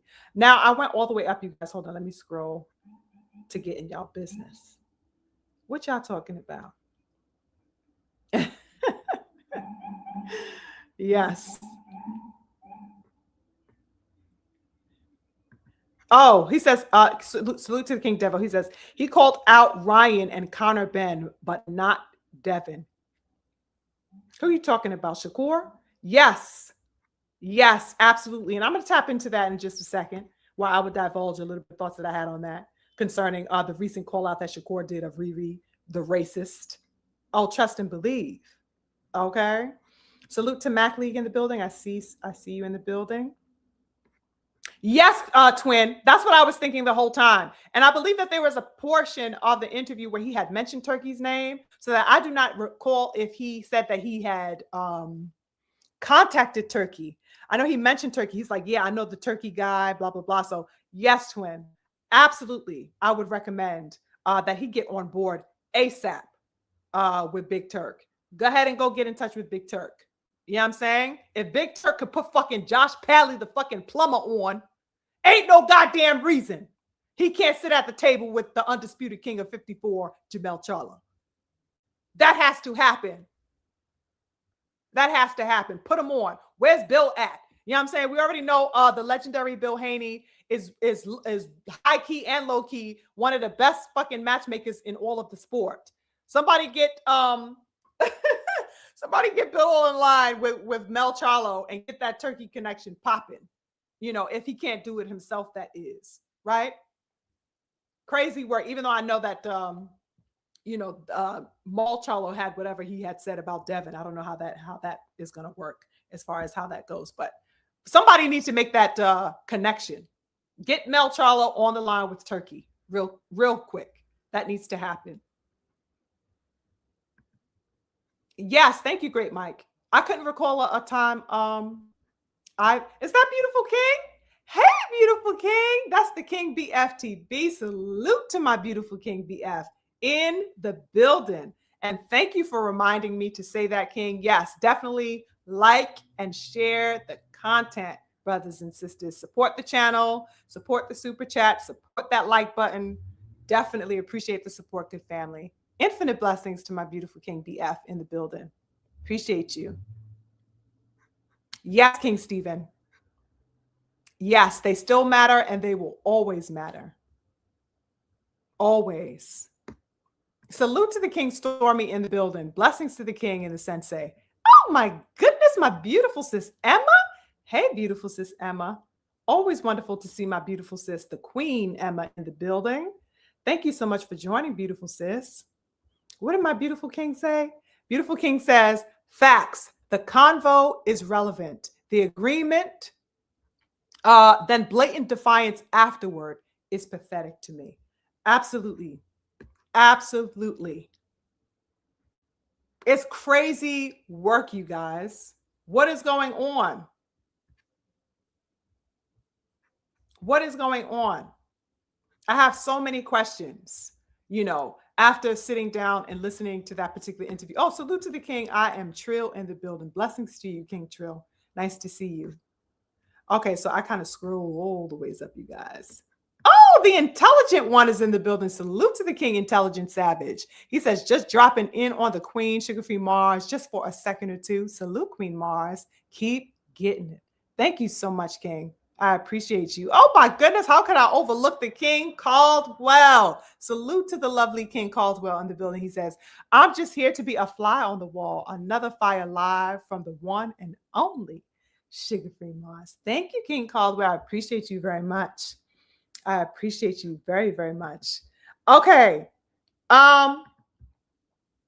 Yes, definitely smash the like button. Salute to my good people for reminding everybody, because I tend to forget when I get very passionate, you guys. Now, let me touch on this Shakur Stevenson, as the good brother earlier had, also touched on. Okay. Speaking of Shakur Stevenson, brothers and sisters, this man is steadily becoming, how can I put this? He's steadily becoming, ever more questionable, ever more counterfeit to me, as far as his moves and choices in boxing. He just seems to be on a fast track to what the fuck.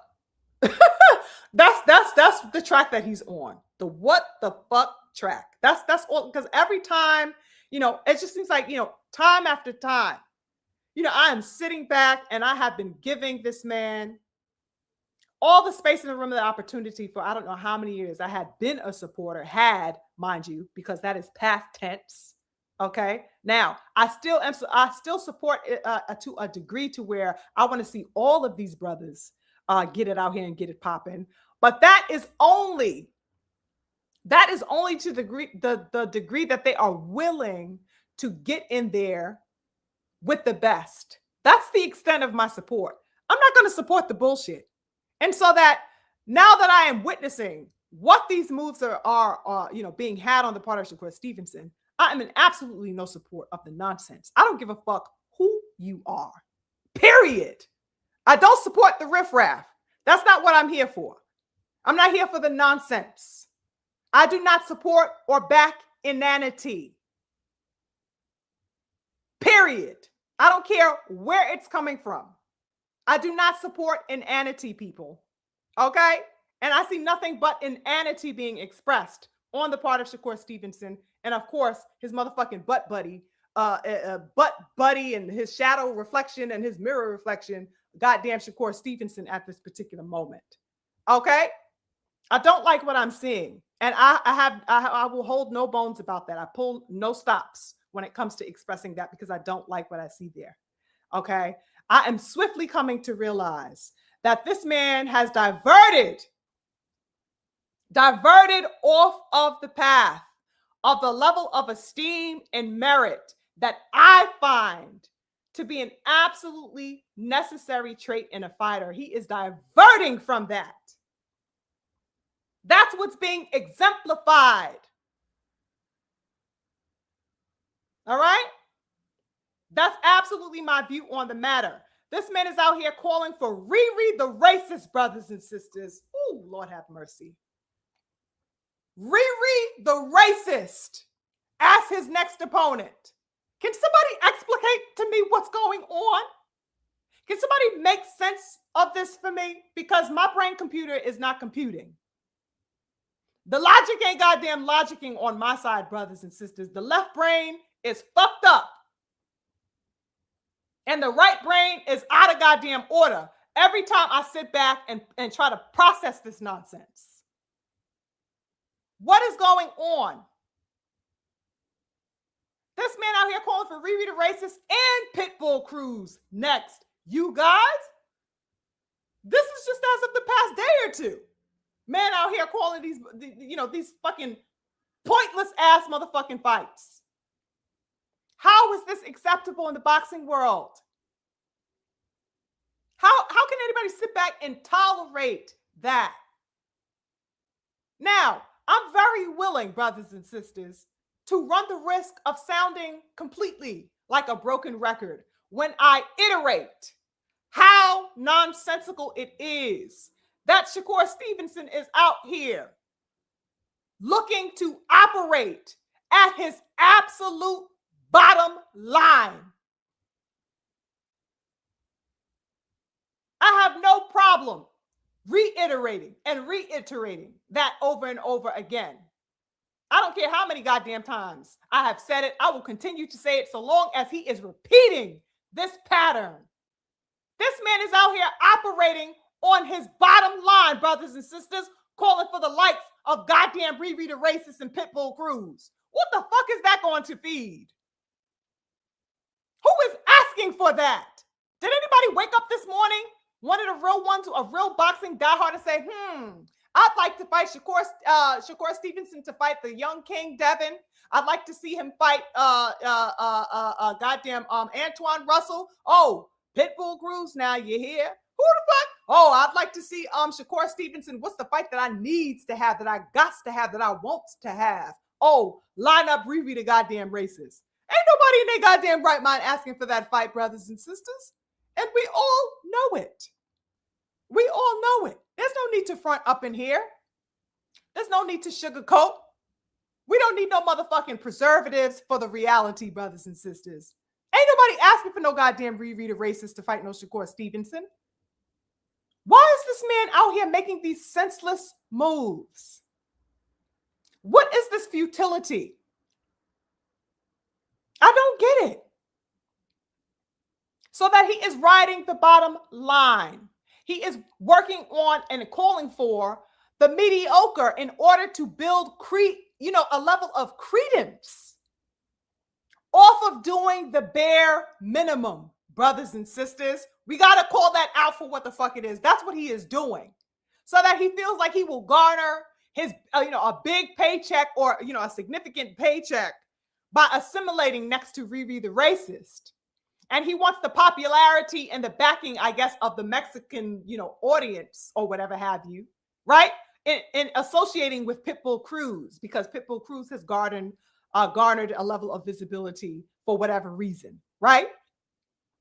So that these associations are strategic, but they are not necessary to the sport of boxing or serviceable to his legacy, brothers and sisters. Let's not cap.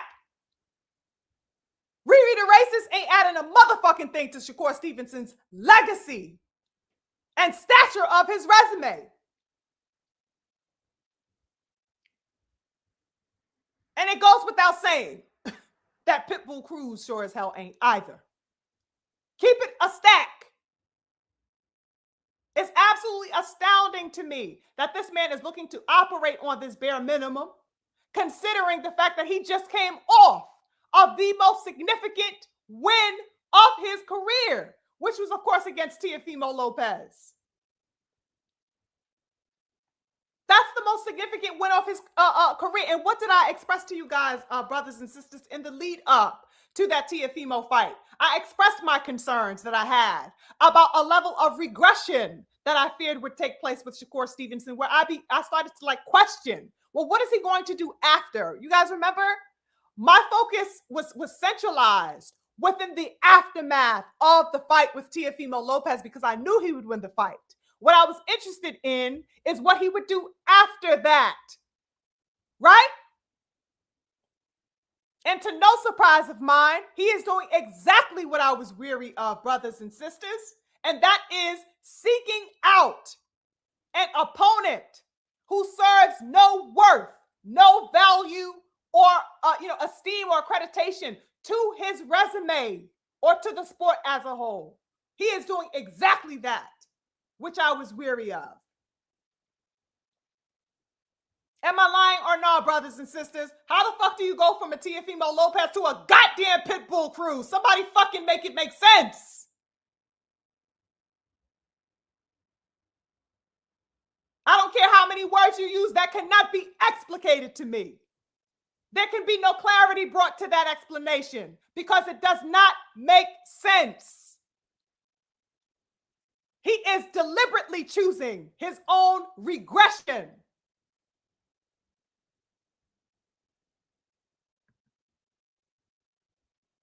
It's crazy.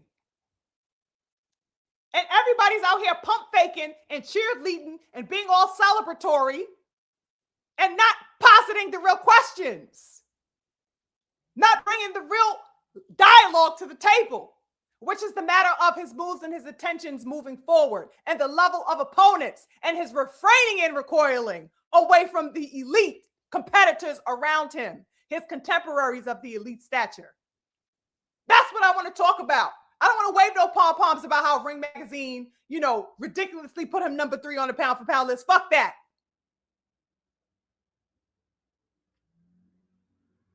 Let's talk about why you're avoiding the young King Devin. Let's talk about if you're going to fight and defend your WBO strap, are you going to unify? How the fuck you talking about fighting goddamn Riri the racist at a catch weight? That means no fucking strap is on the line. What the fuck is this chump shit, brothers and sisters? I'm getting fucking upset right now. What is this chump shit? 144? Did you guys see that? Oh, I fight Riri the racist at a catch weight of 144. So you willing to fight him with no motherfucking strap on the line? No purpose, no value on the line. What's going on here? Didn't Jermell Charlo just paint the picture that this whole shit has always been about from the greats up until now? The legacy of championship? But let's not also forget that this is the motherfucker that said, he would vacate the belt and throw it in the arms and spoon feed it to his beloved goddamn Keyshawn Davis. So in essence, brothers and sisters, he don't give a fuck about the strap that he just won. But I'm supposed to salute him and give him credence and call him a fucking 4-division champion for a fucking strap that he don't even give a goddamn about. Child, I don't like it, brothers and sisters. I really do not. It's pointless. No value whatsoever to his resume, finding the likes of no goddamn Pitbull Cruz or Riri the goddamn racist. Right? And of course, since that's been put out with his motioning towards the possibility with Pitbull Cruz, now Pitbull Cruz, according to Boxing Scene, I'm not sure if you guys, are on Twitter like that, but I definitely am. So that I came across a post citing the Boxing Scene reporting that Pitbull Cruz's team is now flirting with the idea of a Shakur Stevenson, saying something like, oh, well, it's a big fight, to make. And, especially if he thinks this fight's going to be easy, I'm saying, I think that we can make it so that now they are biting. They seemingly taking the bait at this particular moment, entertaining the idea of a fight with Shakur Stevenson. I mean, you guys, I don't have anything against Pitbull, right? I'll say that. I think Pitbull is what he is. I really don't take him for anything, honestly. He's just a fighter to me, right? But I don't necessarily have any, I'm not against him. I'm not fucking for him. He's just there in my view. But how is it? I have to ask this question, brothers and sisters, because I know a lot of you have as well. Okay? That has at least come to your mind at some particular point. How is it that this man, Pitbull Cruz, is constantly and consistently put against these names in boxing? How the fuck, in other words, is he even having the option to be considered for a fight with Shakur Stevenson? How is this man being extended these opportunities like that? As far as, even if in association, like, why is his name being put into the pot of these big names? What did this man do in boxing, brothers and sisters, other than beat up motherfucking Rolly Romero? Because that's the only win he's got. Okay? That's his acclaim. And of course, the biggest one of all is that he fucking lost it to Purple Payne Davis. That's his biggest win. His biggest win is actually his loss. Make the sense, beautiful people. His biggest win is his loss to Tank Davis. This is how this man gets all of the accreditation, because he fucking lost to Tank. That's where his notoriety comes from, ladies and gentlemen. It's crazy to me. That's the source of this man's trumped up notoriety. So that the fact that he could even be in an association with Shakur Stevenson, even hypothetically, is absolutely wild to me. You know what I mean? Now you got Shakur Stevenson out here flirting with the idea of giving him a fight? For what? What the fuck did he prove? This is what I'm talking about. When I was talking about Charlo and making the reference to him calling for the best and having proven that he was the best and still calling for the best right now, who the fuck is Shakur Stevenson? He's not doing that. But we want to call him elite? But you want to shun people like Mel Charlo? You want to forget about Mel Charlo and celebrate Shakur Stevenson, a motherfucker who wants no parts of the smoke, brothers and sisters? Make that make sense to me. How the fuck am I upholding that level of cowardice? What is he the best of when he is refusing to prove it on the elite level with the elites around him? Pitbull Cruz, brothers and sisters, is not elite by any stretch or standard, whatever. I don't care what the fuck metrics you want to, place him on. He fails the elite test. Pitbull Cruz just had a goddamn draw with Lamont Roach. Prior to that, he fought two motherfuckers I know nothing of. And before that, he got fucking belt to ass by Valenzuela. What are we talking about? This is who Shakur Stevenson is calling? But he's skating through, fucking hell and hot water to get away from the grasp of Devin, but run into the arms of Pitbull Cruz? Nothing will make this merited for me. There is no merit whatsoever in this output and behavior, brothers and sisters. I do not sugarcoat a goddamn thing. The boxing world got to deal with this. Those of us that call ourselves real diehards and enthusiasts and conscious folk, we are not going to skate by this topic. People got to keep it real over here.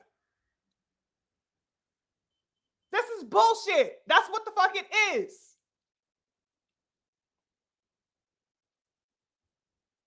We're not going to skirt around this.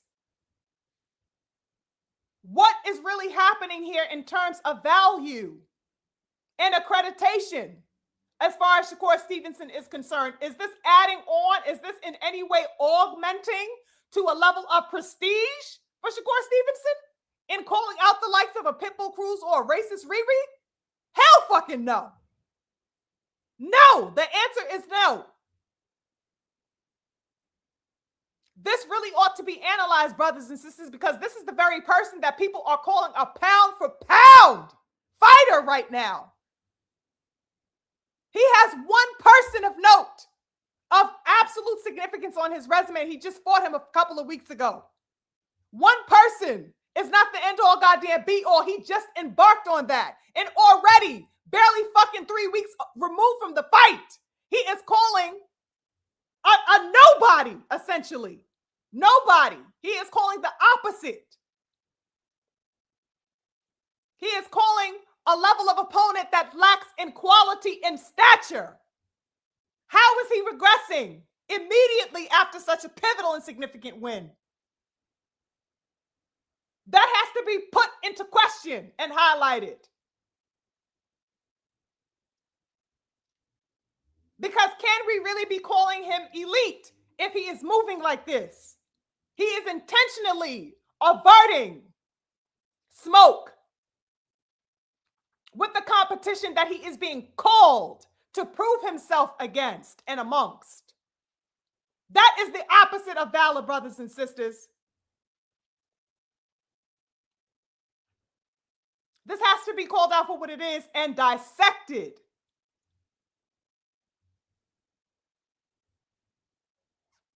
Let's not even begin, getting into that whole concept and idea and folly of racist Riri as an option. The fact that this man Shakur would even make such a posit is absolutely confounding and staggering to me. It's staggering to me. He's talking about this goddamn catch weight with racist Riri, ladies and gentlemen. And you just can't make this up.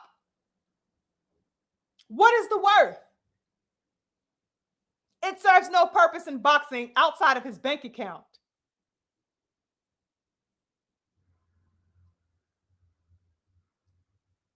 $144. But you want to tell me that you can't go up 3 more pounds to fight the best? Oh my God, you guys. Let me calm down. I got to really calm down out here. This is appalling to me, brothers and sisters. It's appalling to me. 144, but you can't go up 3 fucking pounds to go fight Devin. Oh, by the way, did anybody hear in this, fake fucking call out, farcical call out of racist Riri? Did anybody hear him stipulate Riri for a rehydration clause? Did anybody hear that stipulation made? I sure as hell didn't. I heard no demand for a rehydration clause on what's his name? It's just disgusting, you guys. The cowardice and asininity of this man moves is absolutely revolting on every level. He ran into the arms of the possibility of a fight with racist Riri with every bit of alacrity you could think of. Every bit of alacrity. Meanwhile, he is refraining from Devin Haney. This man mentioned not one champion's name in the ring after his fight with Teofimo Lopez. He turned to no champion at 140 and said, "What's popping?" None of them. He ducked for fucking cover and fucking ran into the loving arms of motherfucking Eminem / Barbie / motherfucking Ken doll, Conor goddamn Ben. This man is constantly demanding purposelessness. That's what he wants to associate himself with. Purposelessness. Conor goddamn Ben, Pitbull goddamn Cruz, racist goddamn Riri. And I saw, brothers and sisters, I had to show this to you guys. I had to like screenshot this, you guys. Look at this. Look at the screen. Okay. This is what I saw come across the goddamn screen. And I was on Twitter. And they was like, oh, yeah, they retweeted this tweet that Shakur put up, which it said, oh, yes, get a look at Shakur Stevenson's hit list. Can you guys see the screen? Look at the screen. This is what Shakur posted 2 days ago, brothers and sisters. This is what's being called a hit list on Twitter by Ring Magazine or whoever the fuck reposted this nonsense. Look at this goddamn tweet. Does this look like a goddamn hit list to you guys? Let's just marinate within this really quickly. I need you guys to really resonate upon what it is that you are viewing on your screen. This is being referred to as a hit list, good people. And trust me, I'm not pulling any wool over your eyes with this tweet. I fucking screenshotted this myself directly from my Twitter. This is what's being referred to as a hit list. This was his hit list. And you're not being mistaken when you're seeing only 3 names, brothers and sisters. Look at the screen. Zapata, check. Tio, check. Ryan, soon.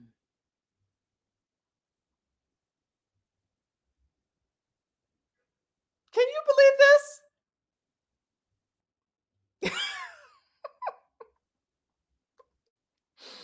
Can you believe this? You guys, I was so astounded. I just took the screenshot and put my phone down. I said, I have to show this for the good brothers and sisters. The good family has to see this on Sunday. Because I don't know how many of you are actually on Twitter. I know a couple of my people up in here are, right? But I'm not sure how many of you are, okay? And so I had to take this and show it to you because I don't think if I would have said it, it would have held the weight. You know what I'm saying? As it would if you would visually understand it for yourselves and process it. Look at the motherfucking, this is the hit list, you guys. And I guess maybe during the week he's going to add Pitbull under Ryan, possibly. That'll be the hit. 3 motherfucking names, ladies and gentlemen. I was just like, oh my God. Oh my goodness. This is coming from Shakur Stevenson, somebody who we have coveted as one of the most talented, naturally gifted boxers within all of the sport. This is somebody who we have already heralded as being elite. This is the move. This is his motioning. This is his output currently. Now, in viewing this, brothers and sisters, can you guys honestly tell me that this man is looking to operate on an elite level? You tell me how we could denote or signify to any degree whatever how Shakur Stevenson can be proven to be of elite stature in looking at the names on your screen, aside from Tio. Of course, Tio, like I said, was the most significant win of his career. Tio, he gives, but he just fought him. This man has 20-something fights, brothers and sisters. Teofimo cannot. Teofimo is, but he's barely a goddamn drop in a goddamn bucket, honestly. That's one person of note. How the fuck can we surmise that this man, Shakur Stevenson, is undoubtedly of elite stock and stature and potential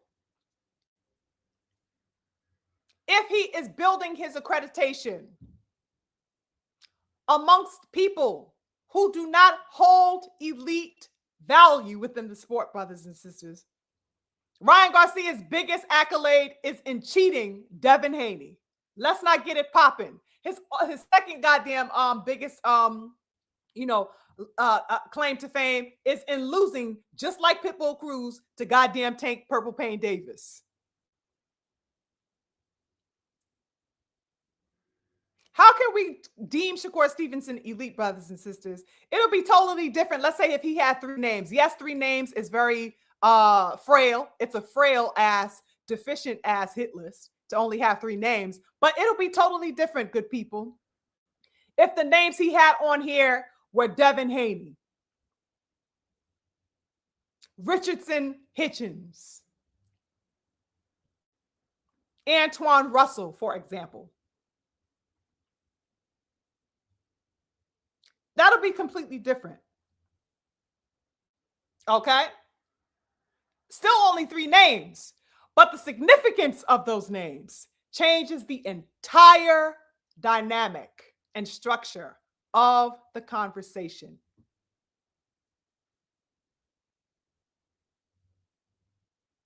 Let's say he had Devin Haney.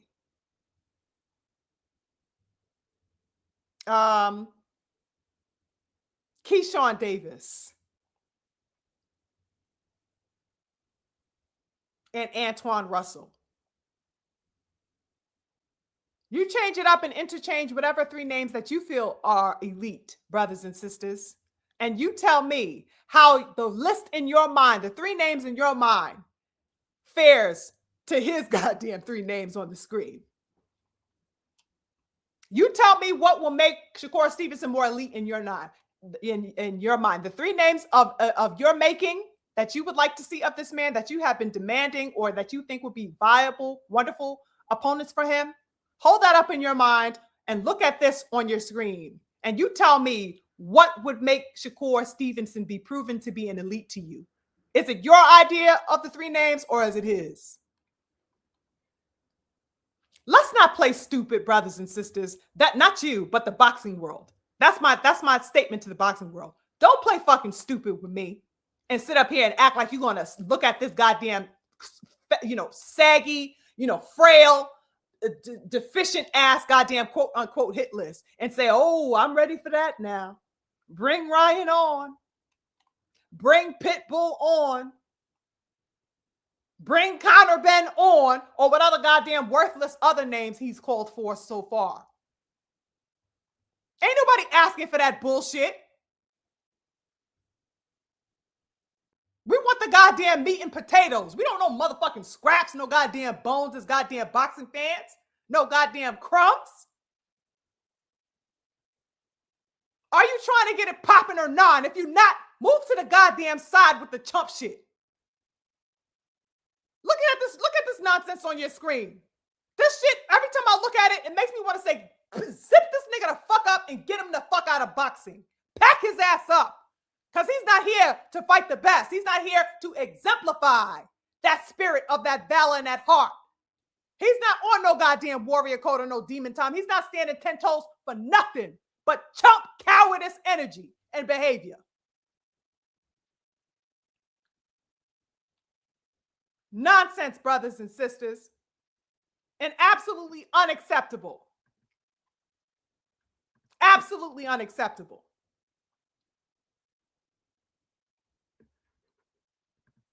A pound for pound chump.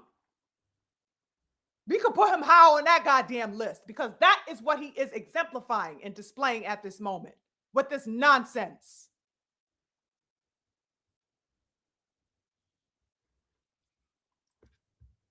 Speaking of nonsense, I had to, before I even close out, I had to touch on this particular aspect of his reflection, his brother, his shadow, his twin image, his twin flame, Keyshawn Davis, right? Had to touch on this because also on social media, Keyshawn over the past day or so has, magically come from under his bed, come from hiding under somebody's, under somebody's goddamn, I don't know, maybe under the house, in the basement, some goddamn wherever he's been hiding at ever since the young king made it plain once again for the fucking 11th time that he wants big bro and little bro ASAP. No stuttering, no typos, nothing. You can get it, big bro, little bro can get it too where you at. I don't give a fuck about the order. Both of y'all are food. This is the Young King, brothers and sisters. This is Young King, okay? So, ever since Young King put out the motherfucking bat signal for the smoke, Keyshawn Davis, it took Shakur Stevenson a whole day later to half-ass reply and half-ass respond and half-heartedly respond to Devin Haney, which was not a response at all. It was him, dissuading once again, right? Skirting and tiptoeing around Devin Haney, talking about, don't get too, happy asking for something that you just might not be able to handle now. On his sassy shit, whatever the fuck that was supposed to mean. He said everything but let's fight. That was Shakur. And now a whole week later, a whole week removed from that, now we have Keyshawn Davis finally coming up under the bed from hiding from the monster that he's so afraid of. Now he makes a video, huffing and puffing, talking about, basically he's Craig in the movie Friday, right? Because we already know that we call him Debo. Shout out to my beautiful King BF, right? But here he is talking about, what happened to Craig at the what happened to Debo at the end of the movie? He got hit with a brick. So that this is him trying to be, cunning and sly with the reply. But it holds no weight whatsoever. Because this man has obviously no intention on fighting Devin. He already came out and said, I don't have to fight Devin next. Basically, I don't need Devin. I got my eyes on Crocker, right? He already had motioned that he wanted to fight Dalton Smith, that he wanted to fight Nair Albright. You don't even know if Nair Albright is going to beat Frank Martin next week. That's who Nair Albright is fighting next week. He's fighting Frank Martin on next week's card, next Saturday. So, how you calling for Albright? You don't even know if you're going to get past the ghost. Right? So he's motioning and making all of these, statements about who he's going to fight other than the Young King Devin. But you want to sit up here and make a video huffing and puffing like you putting belt to ass and like you trying to step on that type of time with Dev. Dev already called your ass out, bro. How many times he already got to, you know what I'm saying? How many times he got to put the stamp on it? You don't want none of this work. And everybody with a conscience, everybody with a level of awareness and cognizance is already privy to that. So that the video that he put out, brothers and sisters, pretty much fell on deaf ears and empty hearts. I have not seen anybody who was alacritous about, accepting that little, charade he put on, the little spectacle he put on in that video. Pretty much there's a consensus going around on the Twitter streets like, yo, bro. First of all, you waited an entire week later to say anything, right? And we already know that, it didn't even take 48 hours before you ducked and dodged the opportunity that was there. Let's not also forget, brothers and sisters, he could have been fighting Devin Haney this month if he wanted to, but he ducked and dodged that, to fight the Jermaine Ortiz fight. BF already put us onto that. Okay. So it's like, what's going on here? And then we already saw Bill Haney call out the charades pretty much in the nicest way possible when he was face to face with Keyshawn. I believe that was the final presser right before the fight card took place that Saturday, the fight card that he was on with Shakur Stevenson, where Bill Haney is essentially like, yo, are you going to, be of your word? Because we got your word before that you was going to be with the shits and ready to fight. So that, it's absolutely baseless and purposeless output, brothers and sisters, from Keyshawn Davis. This is the level of inanity that is just senseless and purposeless for the sport. But these are the people that are being centralized. These are the people that are being propelled forward as far as within the boxing news landscape. This is what's being pushed at the forefront. These are the people are trying to convince us that are about that life, that are stepping on that type of time. And it's absolutely the opposite. How is it being popularized? That men of this lack of heart, lack of warriorship, being pushed and propelled forward as being with the shits. I just don't get it. Meanwhile, you got you got the people like Young King, you got people like Jermell Charlo out here actually with that, ready to prove that passionately, vehemently calling for that type of battle on the elite level. And there is every attempt made to sweep them aside. What is really the goal and the demand of the boxing world? Is it the best fighting the best? At this particular point, brothers and sisters, it is not. I don't know what these people are out here calling for, but it is not the elite fights. These people want, I don't know, mascots or poster boys or somebody that they could cheerlead and popularity contests. It has nothing to do with elite warriorship on display. It has nothing to do with passing through fire. It has nothing to do with heart and soul and spirit. That's not what's being demanded right now for whatever creepy ass, weird ass reason, timorous reason. There's an upholding of timorousness and a downplaying of merit that I just cannot ever back or support. It has no place in the sport, brothers and sisters, at all. At all. And I want to see this centralized more. That's why I go so hard. If any of you follow me on Twitter or whatever, I've been putting a lot of pressure on this particular level of dialogue because I do not see it enough. I see it among the conscious. I see it among the family or whatever that talk this boxing shit, real ones, my real ones, you know what I'm saying, who are on the battlefield with this and who don't play any games and who are just as vehement as I am, right? But outside of our collective brothers and sisters, there's a lot of disinformation going on.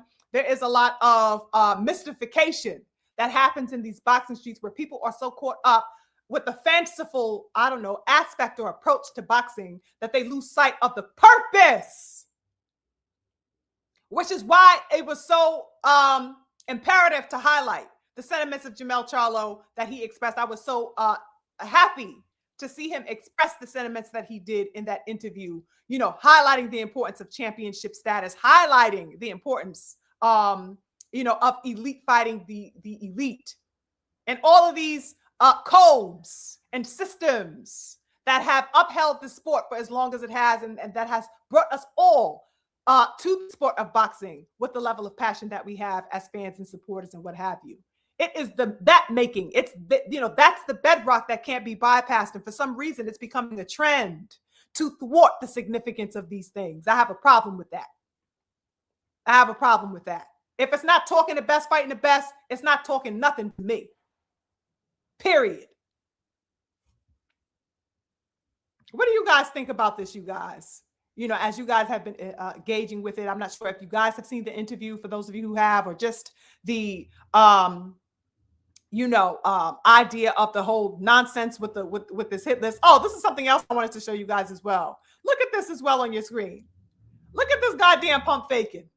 So apparently Tim Sambo Bradley, gave an assessment. He gives his outlandish ass, weird ass assessments of who he thinks is gonna beat this person or that person. Of course, he's always opposed to Devin Haney, right? As far as matchups. So in this particular segment, I guess he had, chose Keyshawn. He favored Keyshawn to beat Devin if they were to ever meet in the ring. And this is what Keyshawn had posted in response to Sambo Bradley. He says, "Thank you, Tim. Maybe I guess this may be why they trying to go after other fighters." So now this is Keyshawn implying that Devin Haney is ducking him. You really just can't make this up, good people. This is Keyshawn now trying to, impose this crazy idea that Devin is avoiding him. It's just, and people, the sad thing is that people will eat this up. And people have already, even before this tweet, right? Even before that tweet, you had some haters, that go around, how the haters do, right? Circulating around and saying, oh, Devin, Devin don't want it. He don't want Keyshawn. He don't really want Shakur Stevenson, right? He's just saying that, right? All of these types of things that you hear across, these social media streets, people afraid of how Devin Haney is posturing. They don't want the young king to be posturing. So then they're now trying to discredit the fact that because Devin Haney is posturing so vehemently and so unrelentingly and pushing and calling for these names without apology, right? They have to somehow cope with the idea that their fucking favorites are cowards and ignoring the call. So in their minds now, they have to turn it around and say, oh, well, it's really Devin that don't want it. So the motherfucker that's spinning your block and calling you, say, I'm outside, let's get it. He's the one now, magically, who does not want the smoke. It's just, this is the level of, crazy, senseless behavior that is going around, you guys, that I just find so, it would be really laughable. Like, I giggle at it, but it really isn't as laughable as I'm making it. I have to laugh to keep from motherfucking, you know what I'm saying, throwing a shoe at one of these niggas. Because I'll really be out here like, yo, what's really going on? I cannot stand imbecility. That's one thing I just cannot deal with. I don't like it. And so when I see it, I'm reviled by it through and through. And this is exactly what this man is expressing here. It's imbecility, it's farcical, it's folly, and obviously, he is doing what he does best, right? Which is clout chasing and riding the coattails as best he can of Devin Haney, which is, what he seems to do best when he's popping his shit. He likes the limelight and he'll do whatever he can to keep that spotlight on him. And, I have no problem with self-promotion. What I have a problem with is the hijacking of valor. The hijacking of valor. You are mimicking and taking on, a disguise, pretty much. It's a guise. You have no intention of getting in there, obviously, with Devin Haney. Okay. And it's a shame because Keyshawn Davis, of course, is also somebody, that we believe to hold a certain level of potential, right? And so we want to see him in there with the likes of Devin Haney. Hell, I want to see him fucking fight Shakur. That's one of my biggest problems, right? Which is another thing that I salute for Jermell Charlo, because of course we all know that he and EJ got, the history of all goddamn histories. Okay, not only were they in the same stable, but he done, came pretty much up with EJ. Okay, and he's saying, yo, let's get it popping. He's willing to fight EJ. Meanwhile, we got the fucking butt buddy twins curbing and ducking each other on some sassy ass, let's go for a fucking tea party ass type of energy shit. What is going on here? Crazy, crazy work, disgusting work. So that it was a nice juxtaposition to present to you guys the temerity and the level of heart and warriorship exemplified by somebody like Jermell Charlo, who is willing not only to fight the best, but somebody who was a very, very dear and close friend to him. He's willing to get in that battlefield and do it because he feels he's the best and EJ feels he's the best. And that's all that matters to him in the level of warriorship. He's saying, let's get it.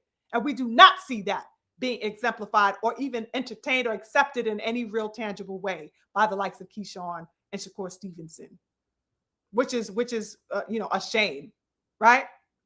Anyway, let me check in with the good people before we close it out. I wanted to share that with you all. Let me check in with you. Hold on. Salute to the good people. Salute to anybody I may have missed. Yes, beautiful K. Yes, beautiful K. Crazy, crazy work. What if the intelligent one says? He says he's the new face of boxing. Who? Shakur? You talking about Shakur? Because I believe I heard him say something to that degree. Nah. He'll never be that. He doesn't have the heart. I would never crown him the face of anything except cowardice at the moment. He could definitely have that crown. Salute to the G. I see you, King. Blessings to you. Thank you for joining. I appreciate you. Salute to the King Corbin as well. Infinite blessings. He says he want to be Dev so bad, but don't want to step on that type of time. He wants the visibility and the whatever accolades that he wants to do. You know what I'm saying? but he does not have the ability to showcase temerity. You need the temerity in order to have that credence, brother. It's a pair. They work in tandem. You cannot have one without the other. The temerity must be on deck. If you don't have that, you don't have the championship heart. You don't have the warriorship. You don't get the valor or the esteem. It just isn't possible in this sport. You don't have the heart. You don't have life. These kids don't get it. They just don't get it. It's disgusting to witness. The great Mike says, if only he chased Devin or Oshaki the way he chased down Zepeda. Child, talk to him, great Mike. Talk to him. That man was repeatedly calling out Zepeda. And that whole time, that was like 3 years, right? Oh, Zepeda, 2-3 years. Like, who the fuck is Zepeda? Why the fuck you want to fight him? Motherfucker never been a champion, never been a world champion, nothing. Yeah, he was ranked in the sanctioning bodies, but what the fuck did he prove? Who the hell did Zepeda fight for him to be, at the mountaintop screaming for that man's name? He never screamed for Devin's name like that. Exactly. My sentiments exactly, great Mike. Crazy work. Now he's on a mountaintop calling for goddamn pitbull crews, ladies and gentlemen. You just can't make this up. You can't make this up. And there's a sector of the boxing world that's going to be tolerant of that. Not over here. I refuse. Absolutely not. He will forever be called out for that type of nonsense, so long as he is stepping on that nonsensical time. It's disgusting to me. Everybody is failing to realize that this man is opting deliberately to operate on his bottom line, operate on the mediocre level, on the base level. No, we're supposed to be calling these men to be great. They're supposed to be operating at a level of supremacy or the attainment of that supremacy. You're supposed to be on the path to that. No. Anything else is obsolete to me. 1000%. Okay, I went a ways up. Oh, I think I got some super chats, brothers and sisters. Yes, I did. Okay, so salute to A Menace. He says, Charlo wants a paycheck. He don't want to fight. That was clear as day at versus Canelo. Get your sentences together before you write me, please. Don't have me up in here struggling to decipher what it is that you're saying. I do not read Morse code. Okay? Please get it together. Ramirez and Norman are not elite. Devin took. I mean, you are some bullshit anyway, so I shouldn't even have wasted my time when I saw that you couldn't intelligibly state your case. But salute and thank you for the super chat.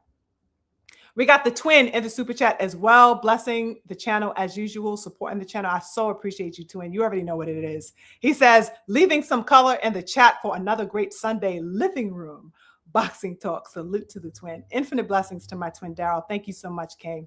I appreciate you big, big. You already know what it is. Oh, my goodness. And we got some loving from my queen, Mama Love, Jaquila Fields. She says, 10 toes down with the dream and the warrior queen. Salute to another great cook. Infinite blessings to my Mama Love and to the brothers and sisters in the building. I so appreciate your support. I appreciate, the dialogues that we get to have with each other. I appreciate your perspective and your input. I see y'all was cutting up in the chat today. I'm just scrolling through and passing, through some of the comments. Of course, I couldn't read everybody's comment or highlight everyone's comment, but I see y'all cooking in the chat and are, definitely in agreement with a lot of the points and sentiments expressed today. And I'm glad, to have a little boxing community that understand what it is and that know what time it is. Crazy stuff that's going on in this landscape, brothers and sisters, but we will definitely keep our eyes peeled. And of course, we're going to continue to push for the best fighting the best. We're going to continue to support elite warriorship on display from our beautiful brothers who are out here on that type of time stepping, you know what I mean?